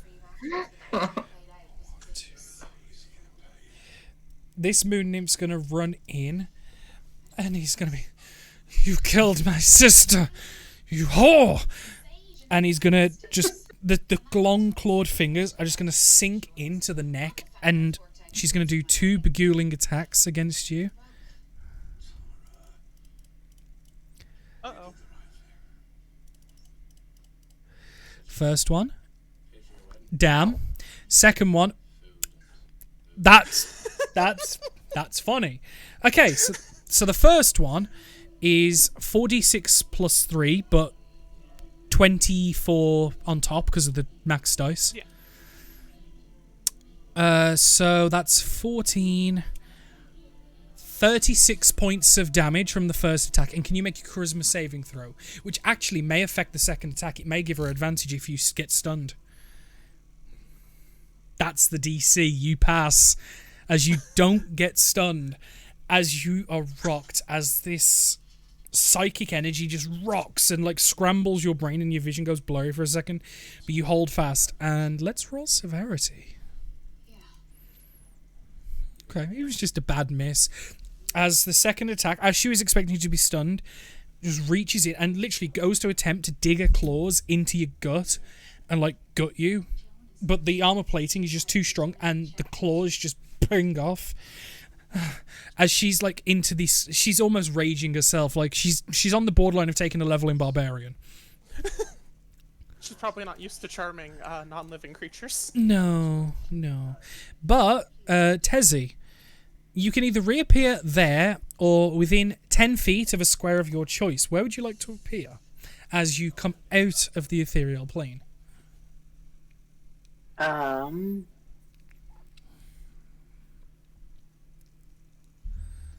Can I, like, appear near the cave entrance or the pool? Well, it's within 10 feet, so you've got this range to deal with.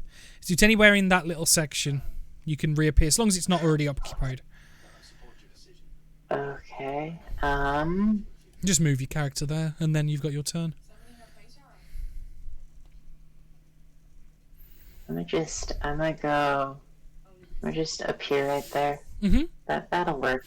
As Celeste, you just see a flash of... Well, no, you feel the heat and like the flash of light, and you go to grab and ready to... Like, you grab with the right hand, ready to punch, and you feel the scaly, familiar forearm of Tezzy, and you realise it's a friend. Maybe. You still maybe want to punch. I don't know. That's up to you. It's not somebody who's going to kill you, at least, or I won't try punch. Yeah, well, you can do that on your turn. So that's the start of your turn. So now you've got your entire turn to do what you want, Tez. Okay, well, I mean, I'm so low with my hit points, but what exactly can I do? You've got spells. You can run. You can hide. That's true. You can blast things and hide behind the muscle wizard. This is true. Well, not wanting to do a repeat of last time, but hopefully they're not so much in line, and one of the other people is. It is time for a big old lightning bolt. She musters all the energy she has left to do a nice big old thunderclap releasing. Okay. Big old thunderbolt. And who are you sending the thunderbolt to? The nymph, the last living one. Do it. Roll to hit.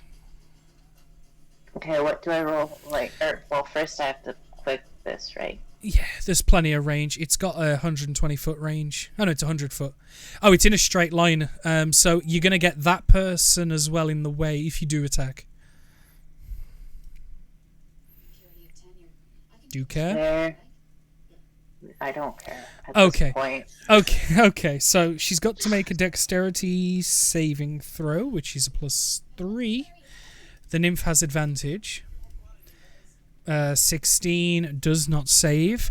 The peasant has a dex of 0. Rolls a 16. They both fail. Can you now roll for me 8d6 lightning damage? Okay. Oh, and doesn't the last number go up a little bit because it's lightning and that's like inherent to my character, or? Yes. Is You, it- yeah, no, you're right. You get an extra, I think it's a d8. So yeah, 9d8. So it's 8d6 and 1d8 lightning damage. So 8 rolls, and then 9 for the other number. Hi, Chew. I can see Okay. you. Dang it, I was hoping. Oh, for what a perfect number.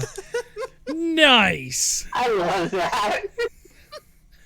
That's that makes us all worth it. Right, I gotta do some math. So that's 3, it's 46. Oh, God. Wait, that's 8d20. That's 8d20, not 8d6. Oh, did I do the wrong thing? Sorry. I wondered why there was an 18 in there. Yeah, I rolled an 18. Okay, I'll redo that one. Please. Sorry. That's Okay, there you go. okay. So 35. That's better.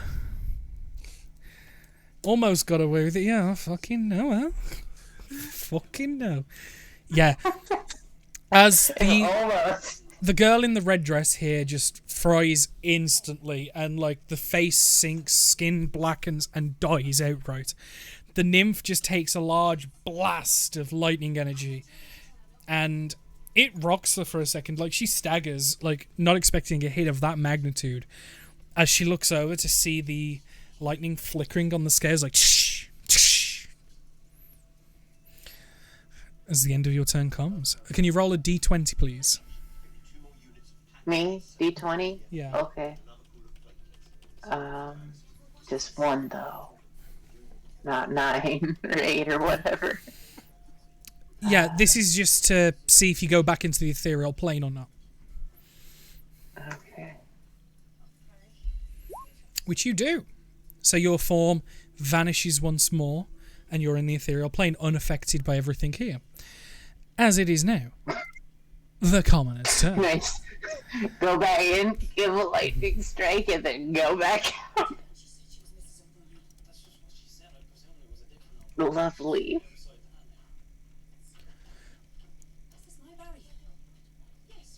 As 3 commoners are going to strike at Celeste with advantage. Wow. Whoa. Wow.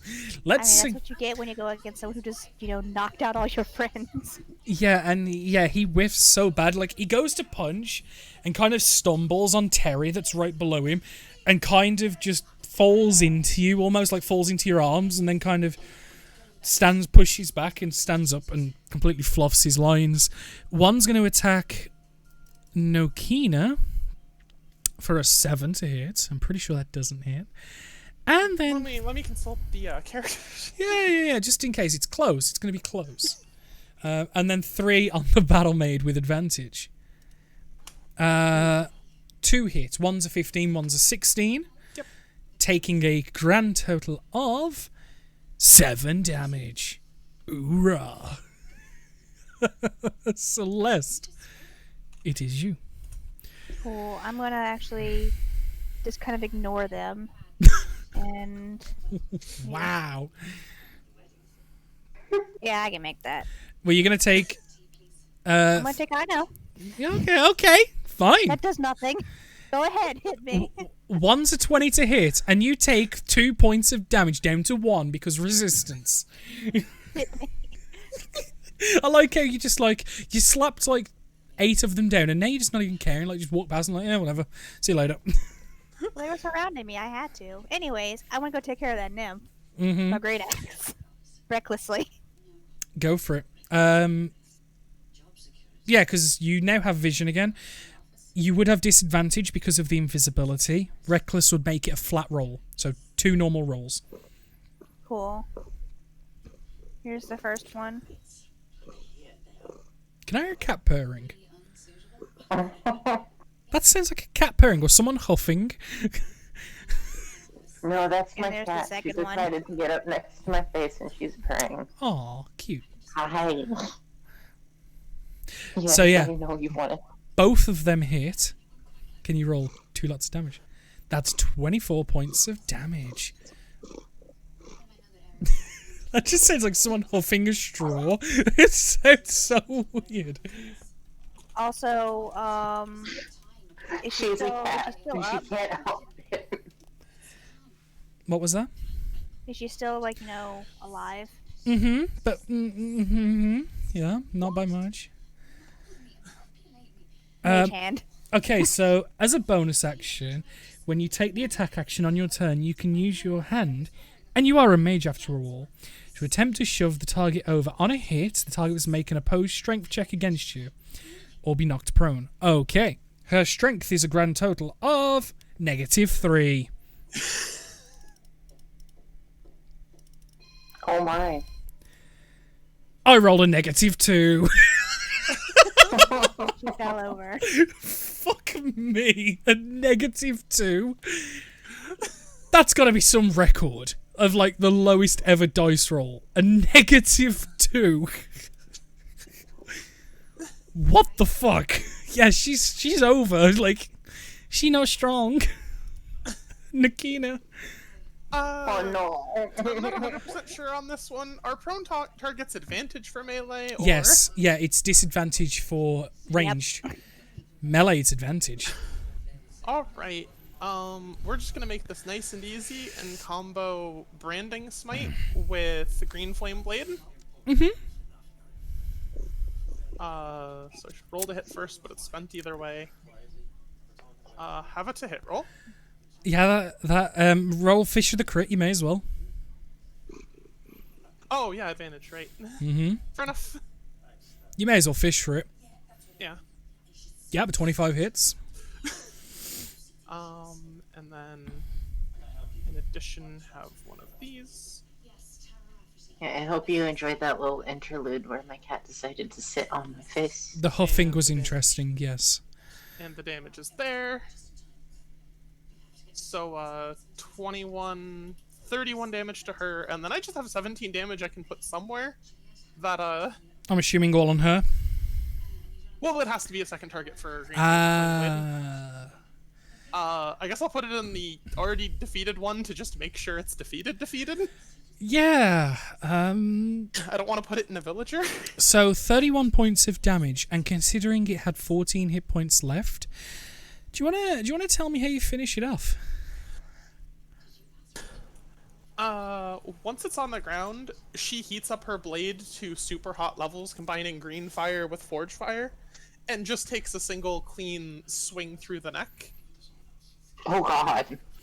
And I would say with that level of damage, yeah, you behead the nymph pretty handily. Now, I did use Death Finger on that nymph, so she will come back as a headless zombie under my control, won't she? No, that's only if the Finger of Death is the thing that kills her.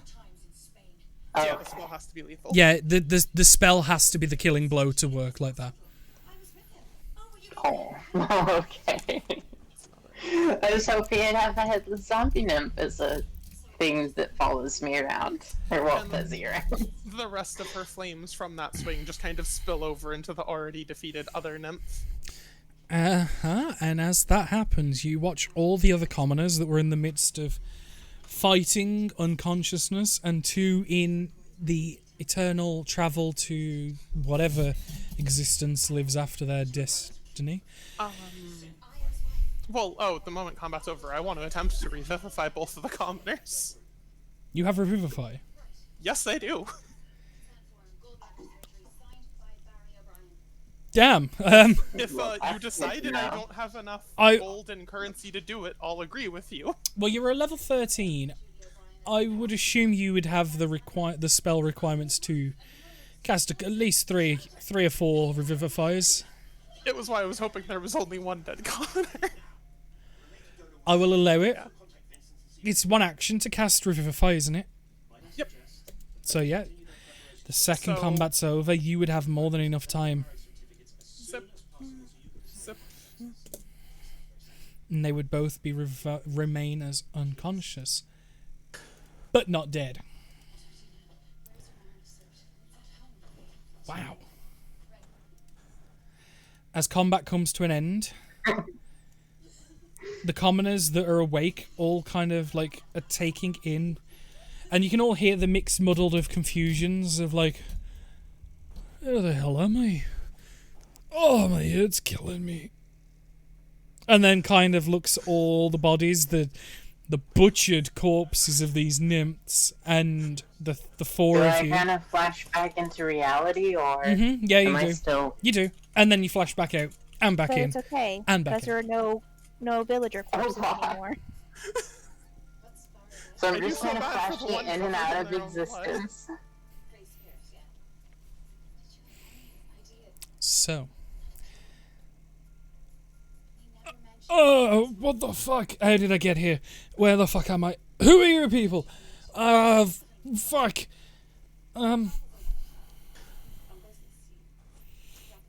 Did you guys do anything? Do either of my I very mean, charismatic compatriots want to take point on this, or? I'm just gonna well, scream being out. that Don't Tezzy is- worry, you're safe now. and you know, there's just this dragon lady who's now probably laying on the ground, who's just kind of shimmering in and out of reality. Yep, that's. Make a persuasion check, Celeste.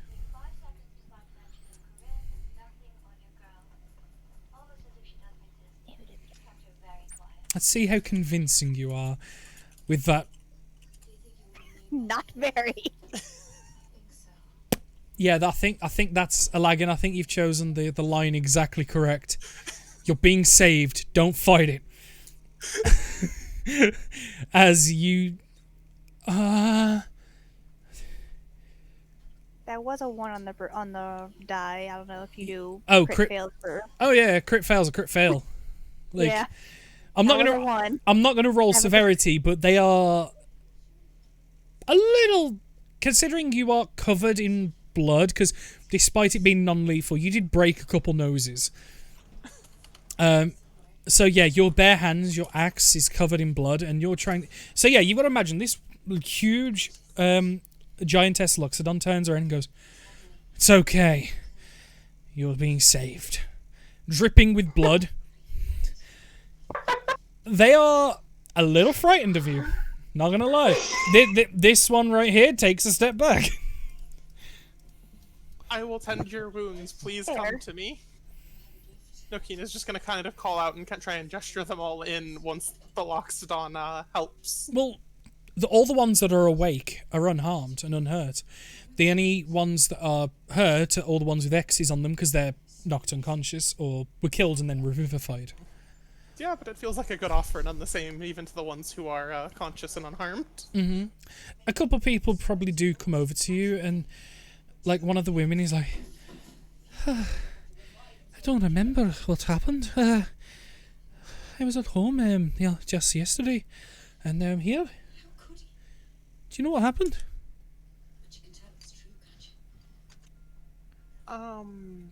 It seems these creatures had enchanted you with some sort of smoke. This room was filled with it. Oh, I've always said smoking was bad.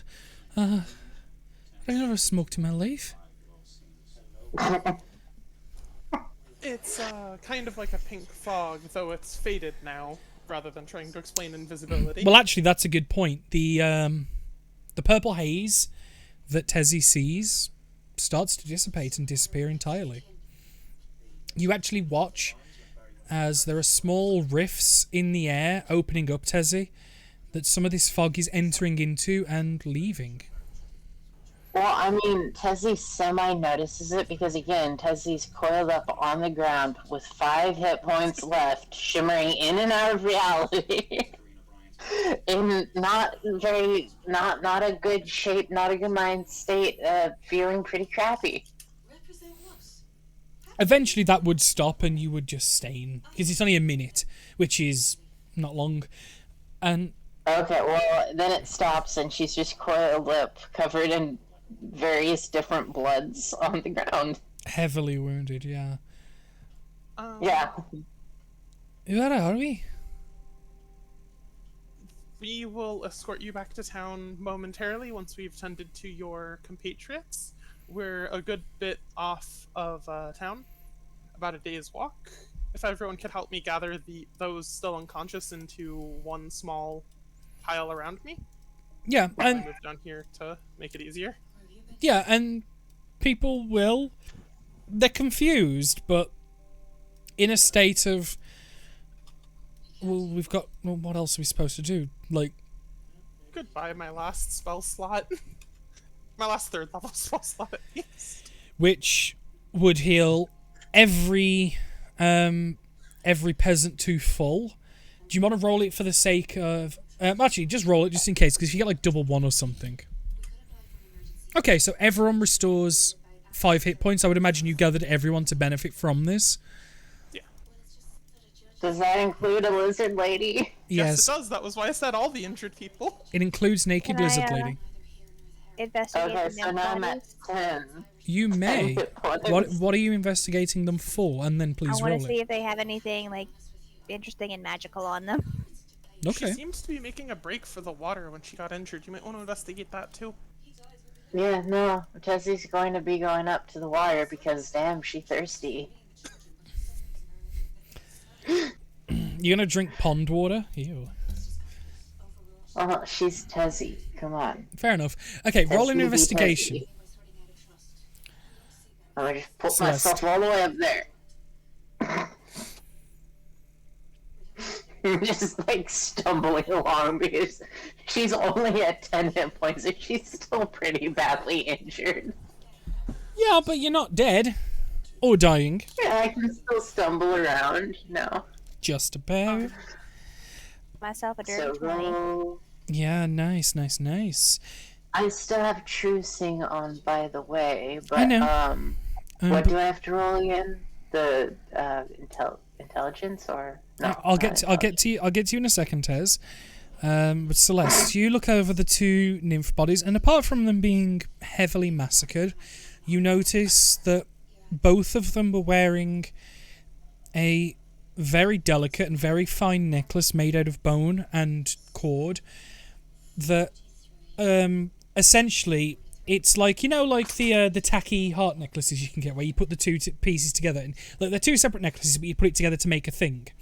But rather than like a heart or something, it's 2 very woven sylvan designed bone charm necklaces that designed to interlock with each other, so that like when you get the 2 from the nymphs, you can put them together and it creates this really detailed and intricate pattern full of sylvan script that you don't understand.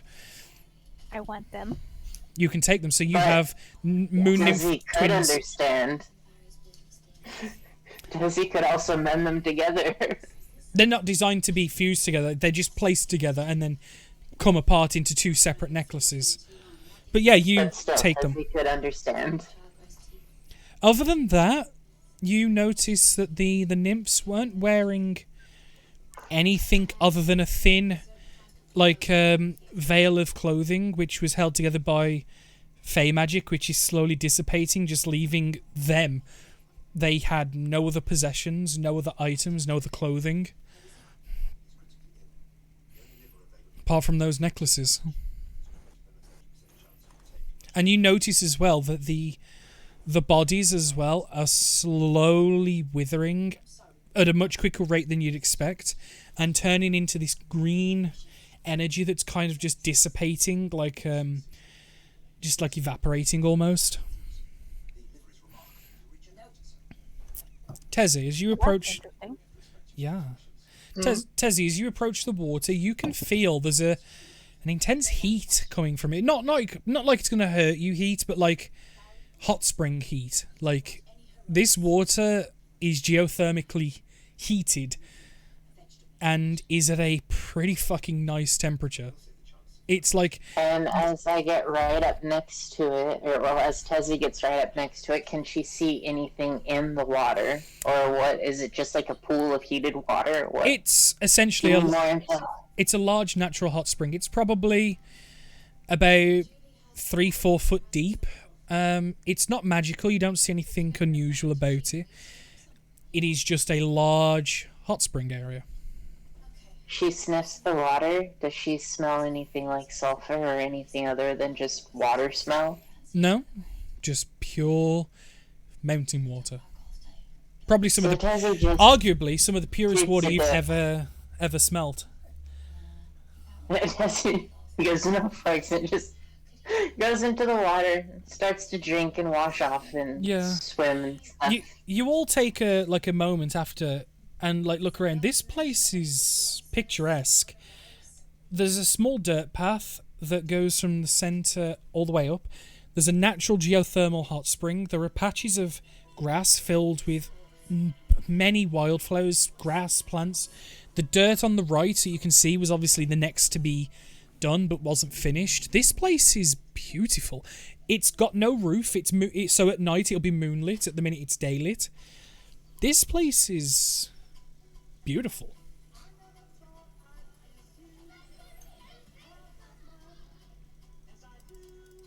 Tezzy's just having the time of her life, swimming around, playing in the water at this point. You also notice, Tezzy, that by the pool edge, there is a large, and there's like a wooden carved bowl that's filled with all sorts of wild berries and like scavenged fruits that you have seen out in the forest but never bothered really getting. Is there anything else of interest about the bowl, or is it just a bowl full of berries? It's a bowl full of berries, unfortunately. Okay, well, not like Tezzy's going to care much about a bowl full of berries. She'd rather just jump and gnaw at one of those dead bodies. So, Celeste... As you can tell, Tezzy tends to be a carnivore. 100%, yeah. So, Celeste, you watch as these bodies over the next... Probably takes only like 4 or 5 minutes.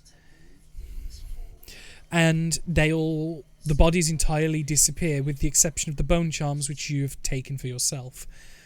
Nakina, you spend time just going over all the people. They're all healthy and okay now. And Tezzy is taking a dip. What do you guys want to do?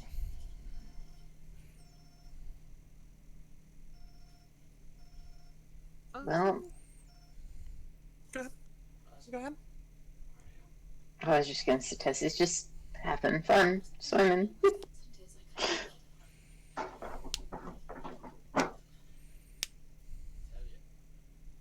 Celeste, Nakina? After that ordeal, yeah, you can't expect Tezzy to do anything more. Celeste, Nakina? Alright, what's up? Sorry. What are you guys doing? As you've taken a moment, the bodies fully decompose into that green energy and dissipate over 5 minutes or so. I mean, I don't know if there's anything else here we can do. Like I Probably said... bring the villagers back to town. Yeah, like I said, going over the description of this place is pure and perfect, and you notice as well that despite how cold and bitter it is outside, the geothermal hot spring actually makes this cave a really pleasant temperature. Like, it's self-heated and maintains arguably like a summer evening's temperature. Like, and compared to outside, it's like a massive difference. It's probably like mid-20s in Celsius, which would be like 70 in freedom units, I want to say, in Fahrenheit. I think that's about right. I don't know my conversions. Oh, and just to respond to chat real quick, it doesn't matter how good the berries are, they aren't fleshy and warm.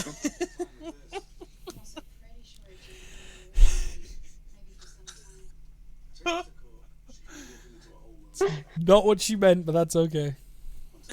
Hey, you No. gotta give the chat a little attention, even if it's not the type of attention they want. No, good berry's a spell. Yeah. It's a thing, but it doesn't matter. Eve's new. This is her first ever time she's ever played D&D, and I hope she's enjoying it. It's pretty fun so far. I hope you guys are enjoying me. I mean, my gameplay. So yeah, Fun to hang out with. if people, but like I said, so yeah, this place is serene. It's warm. It's perfect. You guys have spent the time getting everyone ready to take back. You remember you got here, I'd say probably an hour or two before noon. Treating everyone and stuff probably took about an hour or two. So I'd probably say it's about midday at this point. I'm trying to decide what to do with this place. It's very nice. Well, like I said, It's swimming, and you guys are deciding. I'm going to just disappear for a moment. I'll still be listening, but okay. just for a moment. That's fine. Well, like I said, there's a dirt path in the centre. There's patches of grass and greenery and vegetation growing. There's a geothermal AC. Essentially, it's keeping this entire cave like at a really warm and nice temperature. There's a hot spring. It's open roofed. Which, despite the interior stays extremely warm.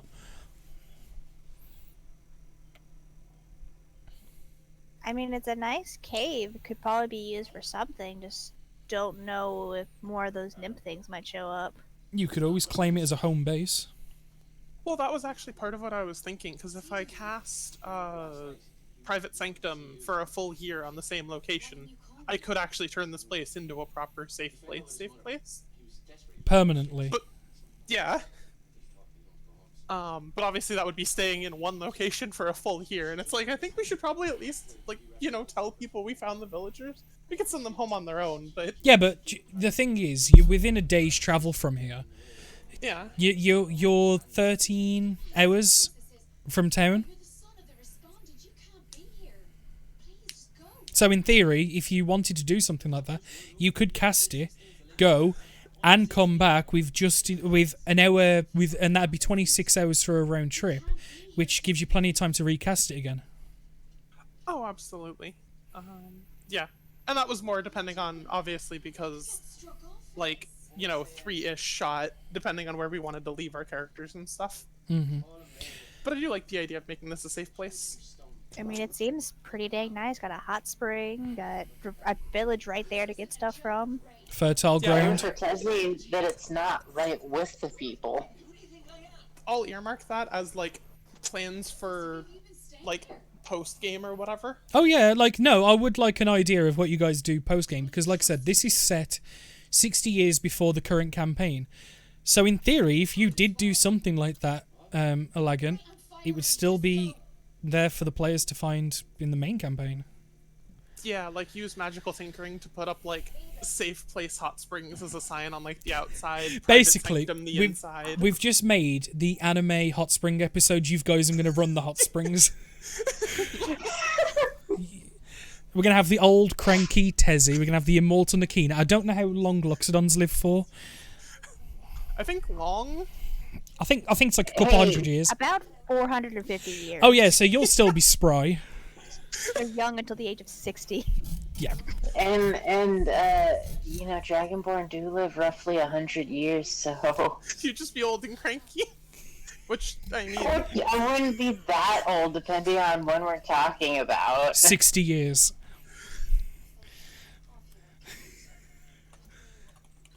It's 60. Tessie would be a fine aged glass of wine. Okay. I like that. I like that idea as a post-game if everyone else likes that, especially having just the giant literal muscle. Yeah, literally. So you've got the bouncer. So like, if anyone tries anything funny in the hot springs, just like, oh no, you don't. We'll send the wizard after you. And they're expecting the old Tessie to be the wizard, and then just the Loxodon flexes. Loxodon walks up, burning hands.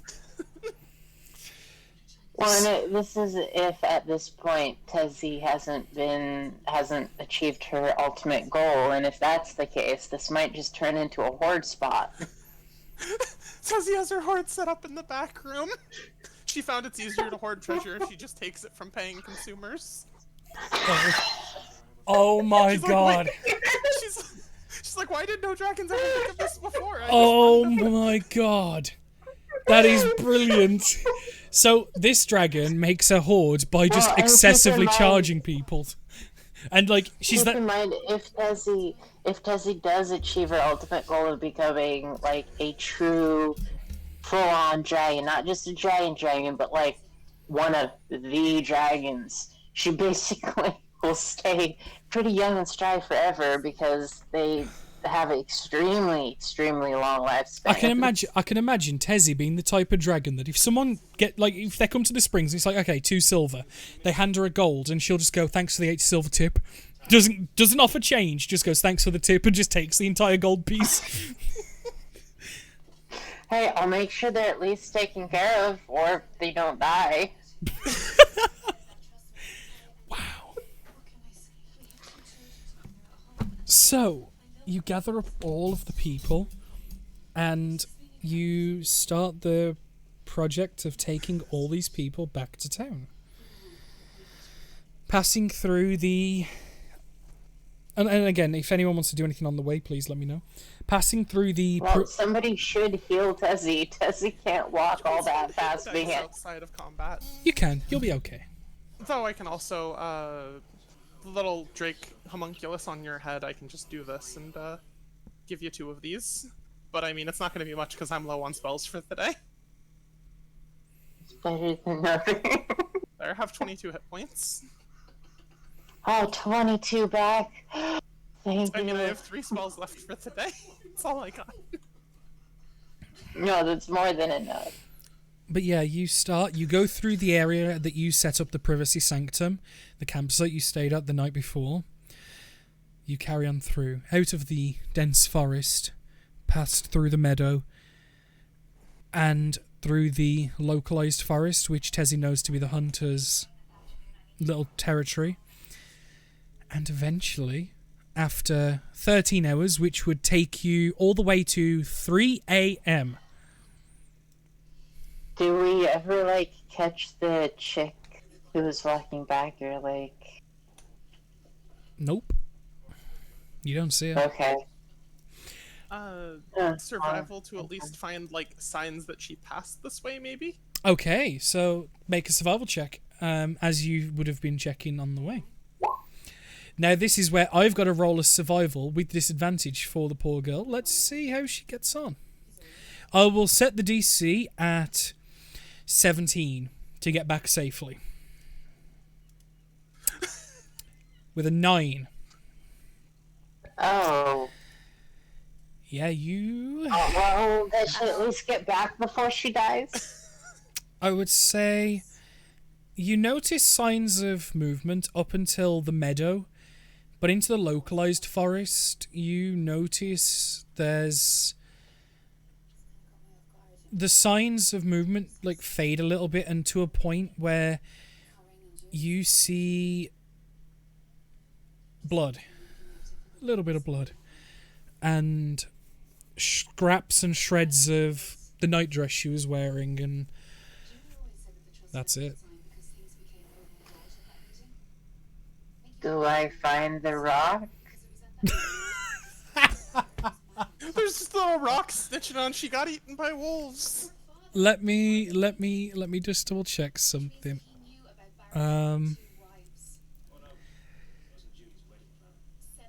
You don't find the rock because the animate object spell only lasts for a minute. It would have long been inanimate. The moment she leaves camp, it's just not even active. She just got punked by Tessie. Tessie's like, here, this rock will guide you home. She gets 5 feet out of camp, and the rock just shuts off. Yep, that's about what happened. Well, at least she had the sock, okay?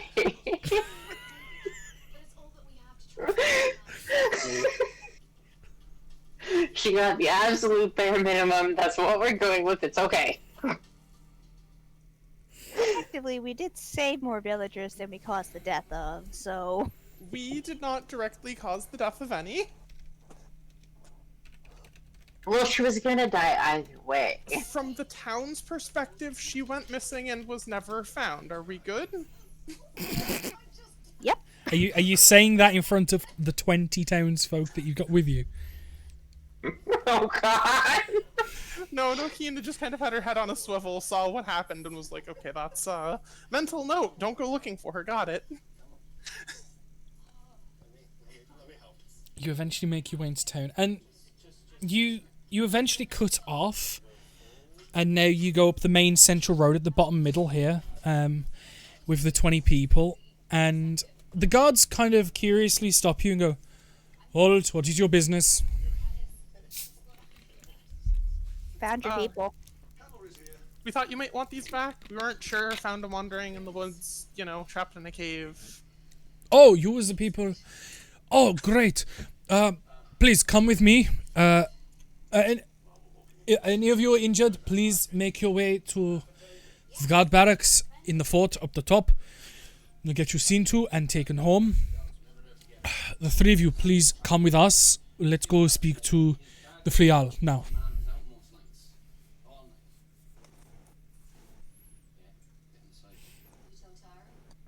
And the guard, like, the two of the guards will lead the townsfolk to the fort and stuff to basically get them fed, get them water, get them clothed, go and, like, and sort them out and, like, get them home to their families. And you three get guided to the Messa Frial home. And the guard will frantically knock on the door, and one of the clerks will go, "Oh, it's very late, you know. Why are you banging our door so late?" I've got word here with the adventurers. They've brought back the people. They need to speak to the Frial immediately. Oh, jolly good. That's rather good news. Please, come in. And open the door and you guys get led in. You get put into a side waiting room where, for 3 a.m. you get the best treatment you can. And about 10 or so minutes later, after being offered food and drinks, you can see that he's dressed, but you can clearly see, when someone's got half dressed and they're half asleep, and he's dressed, but there's like these shirts crinkled, the top button he's actually put in the second hole and stuff. Yeah, it's like half tucked in, definite bedhead. Yeah. His hair's a mess, and you can see him just rubbing his eyes and goes, "Apologies for how long it took. I hear you have good news." And he'll come and take a seat opposite you guys. This is really Nokia's time to shine. We found all insert exact number of villagers here that were missing. We believe they've already started making their way back to their homes after being tended to. They were trapped pretty far off of here, in the middle of woods approximately. They were inside of a cave, under some sort of enchantment. Right. And which has been broken and handled. Oh, good. Do you know what was the cause, for records? I don't think anyone in the group ever made identify checks, right? No. No, I don't think so. And these people are fairly superstitious. The Fae, my lord. Right. They were enraptured by the Fae. That's certainly not a good sign, but you said you found all of them, and they're She here? repeats the number off and just hopes that number is meaningful to this guy, not processing that other people don't really, Wait, is work part at of the the same number she labels off the girl we found, or is she being Nope. left out of the number? She's Nope. just left out of the number, because she's not a villager, she's a child. Well, I don't Look, know. she wasn't missing yesterday. I don't know the exact number, but I will trust that you've done your due diligence. The lawmaster will be the one to just clarify and double check if they've been taken to the fort to look after. I'll get sorted. Oh, I still have True Sight going, don't I? No. It's been a while. It only lasts an hour. Yeah, this has been 13 Okay. hours. Yeah. Never mind then. But I thank you for your work.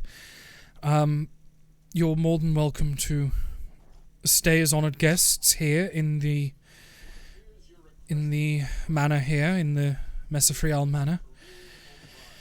And we'll have people just, once everything's been sorted, once the morning comes, you will be paid and allowed to go on your way.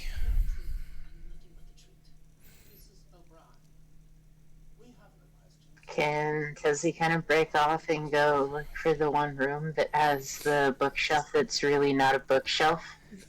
Or, well, book table, whatever it was, that has the chest. She wants to know what's in the chest. Okay. Are you literally just going to up and walk off? Unless somebody stops me, yeah. Well, stops Tezzy. Are you trying to be stealthy, or are you just actually just stomping off? Just getting up and walking off, not being stealthy at all. So as he says this, you all notice Tezzy just stand up and walk out.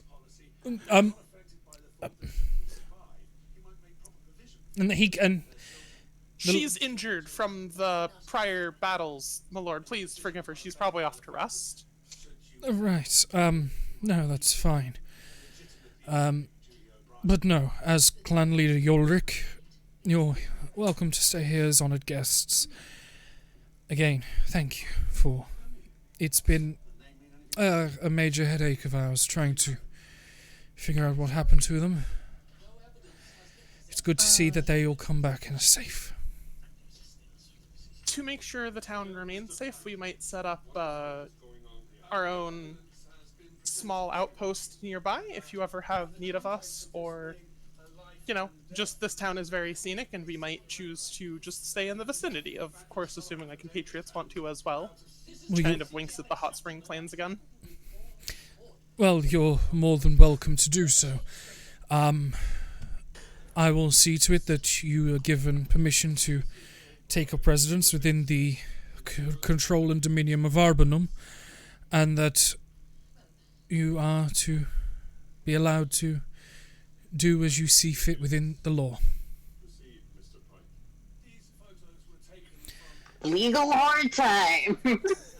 Tezzy, as you walk off, the guards inside are semi-lax, and because it's late as well, you don't actually see any guards in the way, but you kind of remember where you were going. Can you roll a history check just to see if you remember where it is? Sure. I just need to find history. There it is. Okay. Yeah, pretty good. Yeah, it's only been a day. You find your way to the room, the open archway with the small study. You very quickly stick your hand into the bookshelf and feel the blade. You feel the handle of the blade, and it's like, you know, when you try and put two magnets together at the same, like, magnetizing pole, and it pushes against. You feel the sword kind of pushing against your hand as you're trying to grab it. You manage to force through it, but the weapon is actively trying to push itself out of your hand. Well, Tizzy wouldn't even be interested in the sword. She's just interested in the chest. So it's like, okay, it repulses. Well, go find the chest. Okay. It's a small lead box that you flip the lid on, and there is 2 potion vials, one red and one of a colour that, like, it's almost monochromatic, black and white. And it kind of flickers with, like, purple energy every so often. You also see a small bird skull that dangles on a gold chain. Okay, so this is all I see. Is there anything like labeling stuff, or is it just the 3 objects? Just the 3 objects. It's a small, like what you'd say, like a crow, maybe like a crow's skull on a gold chain. And you see 2 potions. Is there anything on the crow's skull, like writing or anything? There is minor arcane rune engravements. Would it happen to look anything like what the nymphs were wearing? No. Completely different. This looks like similar arcane engravements to your belly piercing, almost like an arcane focus of a different type. So you could probably She put is probably just going to grab the entire thing and walk back with it was- to the room well, where everybody is. I just want to point out before you do the fact that it's an arcane focus. You could probably put 2 and 2 together in the fact that the clan leader Yulrik is a caster of some kind, and that is his spell focus. Yeah, this might be a dumb idea, but she doesn't see this as treasure necessarily, and is just curious, so probably would just take the box with everything in it back to the room where everybody is. Yeah. Um, Wait, that's illegal. Hopefully, the leader guy's there, and she's just gonna set it down, and she's gonna look over to Chainsaw and be like, "Please, remove your book and set on the table." And then she's gonna look over to the leader guy and point to it and ask him, "What's going on? What is? Why?" Where have you found She's all that? curiously asking. Where did you go? Where did you find that? And you notice that he flicks his hand, and in his hand appears, in its scabbard, the sword that was in the bookshelf.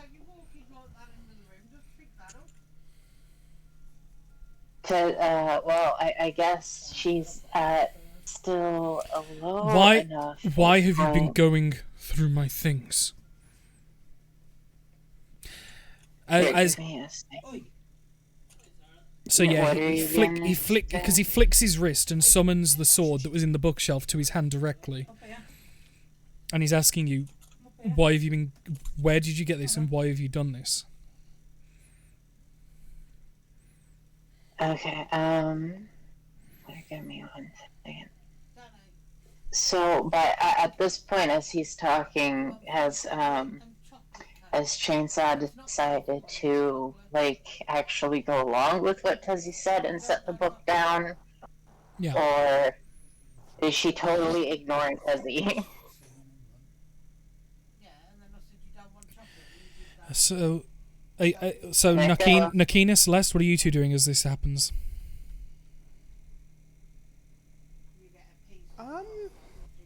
Celeste, you wanna take point on this? Cause So, Celeste, are you gonna listen to Tezzy or not?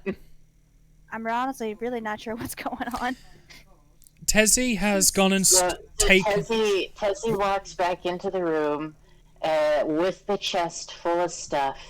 She sets it down, asking Chainsaw Celeste to put the book that she got from the wizard onto the table too. And then after she asks that, she turns to the tribal leader guy, points to the chest, and asks what's going on. And at that point, the tribal leader guy summons his sword all of a sudden, and asks what the hell I'm doing, or what the hell Tezzy's doing, where she found that. And by this, you can at least gather whether you decide to follow Tezzy's direction of taking the book out and placing it down on the table. You can follow that this guy is not just a leader, but he too is probably a wizard. I'm not gonna take the book out, but I don't really appreciate the hostile reaction to him. By him.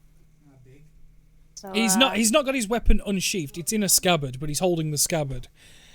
He's like So all I need to know is you're basically saying that she does not listen to Tezzy. No, I'm not gonna take my book out. Last time I did, you tried to destroy it. It's my wizard book. That's okay. It just affects what Tezzy does. If the book was taken out, Tezzy might actually chill a little out, but we go the opposite. Okay, well, because Tezzy is currently below the halfway point with her hit points, she stands up tall, straightening herself up, towering above now at a tall height, because she's like the guy is probably normal human height, so probably About 6 kind foot of just 5. looking down at him. Huh? about 6'5" ish. 6'5". Mhm. Okay. Okay, not towering up, but like around the same level. just a little under that. But she straightens herself back out and talks in more of a clear manner again. You're the one, you're the one who said that you didn't know what was going on here. You're the one who said that there's no magic around here, no wizards. You're the one who didn't enclose the fact that whatever's happening on the ethereal realm that we ran into was also happening around here. You obviously have more of a connection to this than you first let on. You need to answer the questions, not us. I am no wizard. I was granted my powers from a higher being. I am what you would know as a pact maker.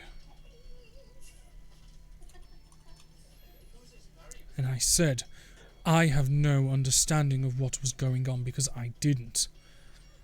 If I had the ability to, I would have dealt with it myself.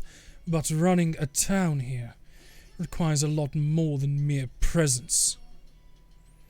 I will ask you again, why did you interfere and attempt to steal from me?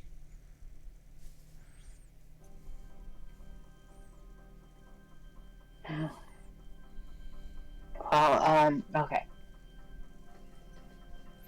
Is or you count finding something, bringing it, or I'm not doing it in the right way. You need to add more S. It means lizard. Sorry. So finding something, bringing it back, and asking you about it is stealing now. That, After we helped get your whole town back. and you helped get 20 people back, then go into my rooms and steal from my area. You said we were allowed anywhere here. I did not steal. I brought. If I stole, you wouldn't know it was gone.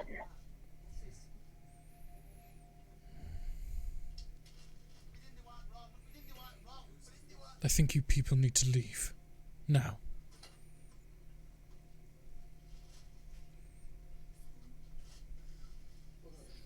Just that nobody else wants to speak up. I am not sure what to say that does not lead to your character chopped in half.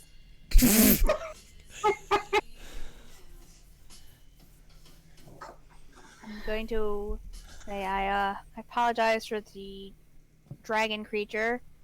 Doesn't quite understand how things work. She is if Yeah, these are Wow. country folk. Maybe we can just we'll, out of character. we'll be leaving now. I sincerely apologize on her behalf. She probably saw something shiny and went after it. You know how She just says that dragons both can of be. them. Yeah, and She's not a happy dragon right now. and with the like holding the scabbard of the sword in his right hand, he will flick his left hand, and you'll see a mage hand shut the lid and then pick up the box and put it on the chair where he was. Fried, escort these people out now. And then he will pick up the box and watch as you guys leave with one person escorting you. And you guys are left outside, kick, and the door. Tush!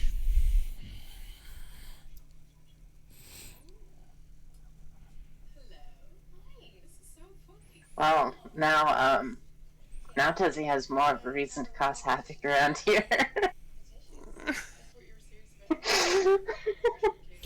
Yeah, you just pissed off a Hexblade Warlock. Yes, I did. And I have the ability to now piss him off even more.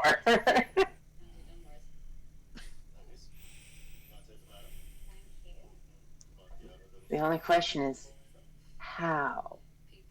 Well, does he go about pissing off this Warlock Blades Cabaret guy more? Well, I mean, mean, being is that we're all standing out now, just like yeeted from the house. Anybody have anything else to say? Bigger plates than I'm in it. Two. I mean, at this point, I'm not really sure what to do.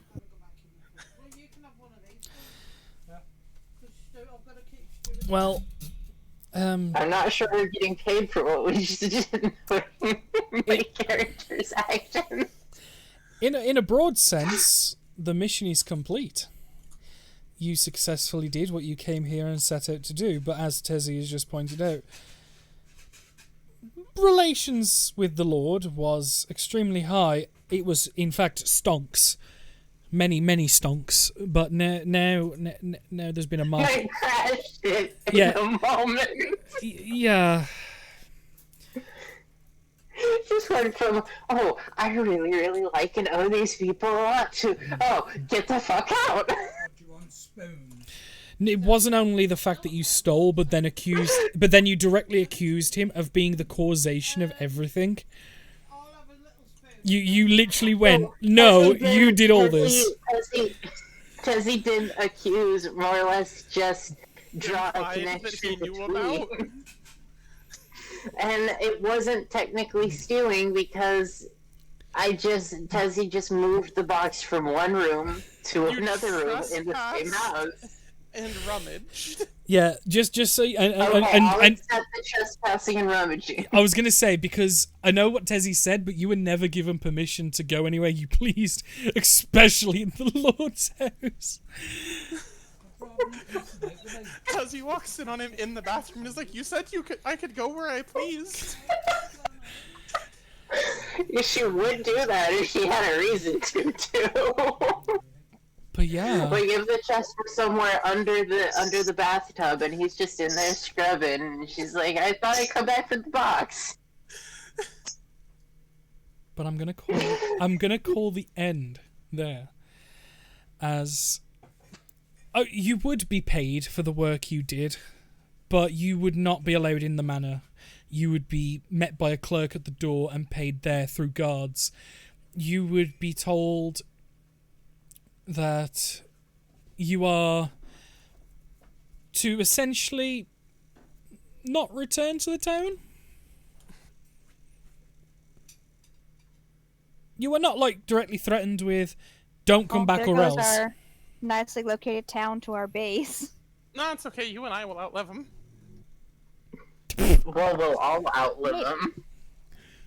Yours is a Unless 50-50 I die. maybe outlive him. Oh, shut up. I'll outlive you all. You'll see. I mean, Nakina's ageless, just so you know. Yeah, Warforged don't have a known life expectancy. A, because none of them have survived that long, and B, because they've been around so long that it's like they were made for an ancient war 5 trillion years ago, and they're kind of still just around and kicking, but most of them are in an active mode. Well, if Tezzy finds it makes her goal of becoming basically a dragon god, I think there's a good chance that she still might outlive you. So, as the little adventure of Chaos Incarnate comes to an end, I think that was interesting. Like, it was designed to be a 3-shot, but obviously the first session went a lot quicker than I expected, but that's fine. I liked it. I enjoyed it. Are we still doing another, or are we wrapping this up a session early? Well, no, the session's ending on time. It's just I'd planned for this to be 3 sessions, but it's ended up being 2. That's what I'm asking. Yeah. So, we took your 3-sessioner and we turned it into a 2-sessioner. It happens. Mostly because of Tezzy. It happens all the time. Don't worry. Like, it's hard to plan. Okay. It's hard to plan exactly how long things are going to take because you can't predict what players are going to do. Any DM will tell you that. But no, I enjoyed it. I had a good time, and for those that have only seen this episode, please check out on YouTube the first episode that's already live. This one will be live tomorrow, Tuesday. I'll say Tuesday. I'll give myself the extra time just in case. This will be live Tuesday from midday at UK time. So adjust accordingly for wherever the hell you live. Next stream in general is Wednesday, where I think we may turn Wednesday into Valheim Day. So we'll do. Valheim is pretty great. Yeah, so people like stream team members and stuff are welcome to join me on Valheim. Neko, same to you. So yeah, we may turn Wednesday into Valheim's, and I will see you people then. See you later. Yeah, boy. It was fun. Bye bye.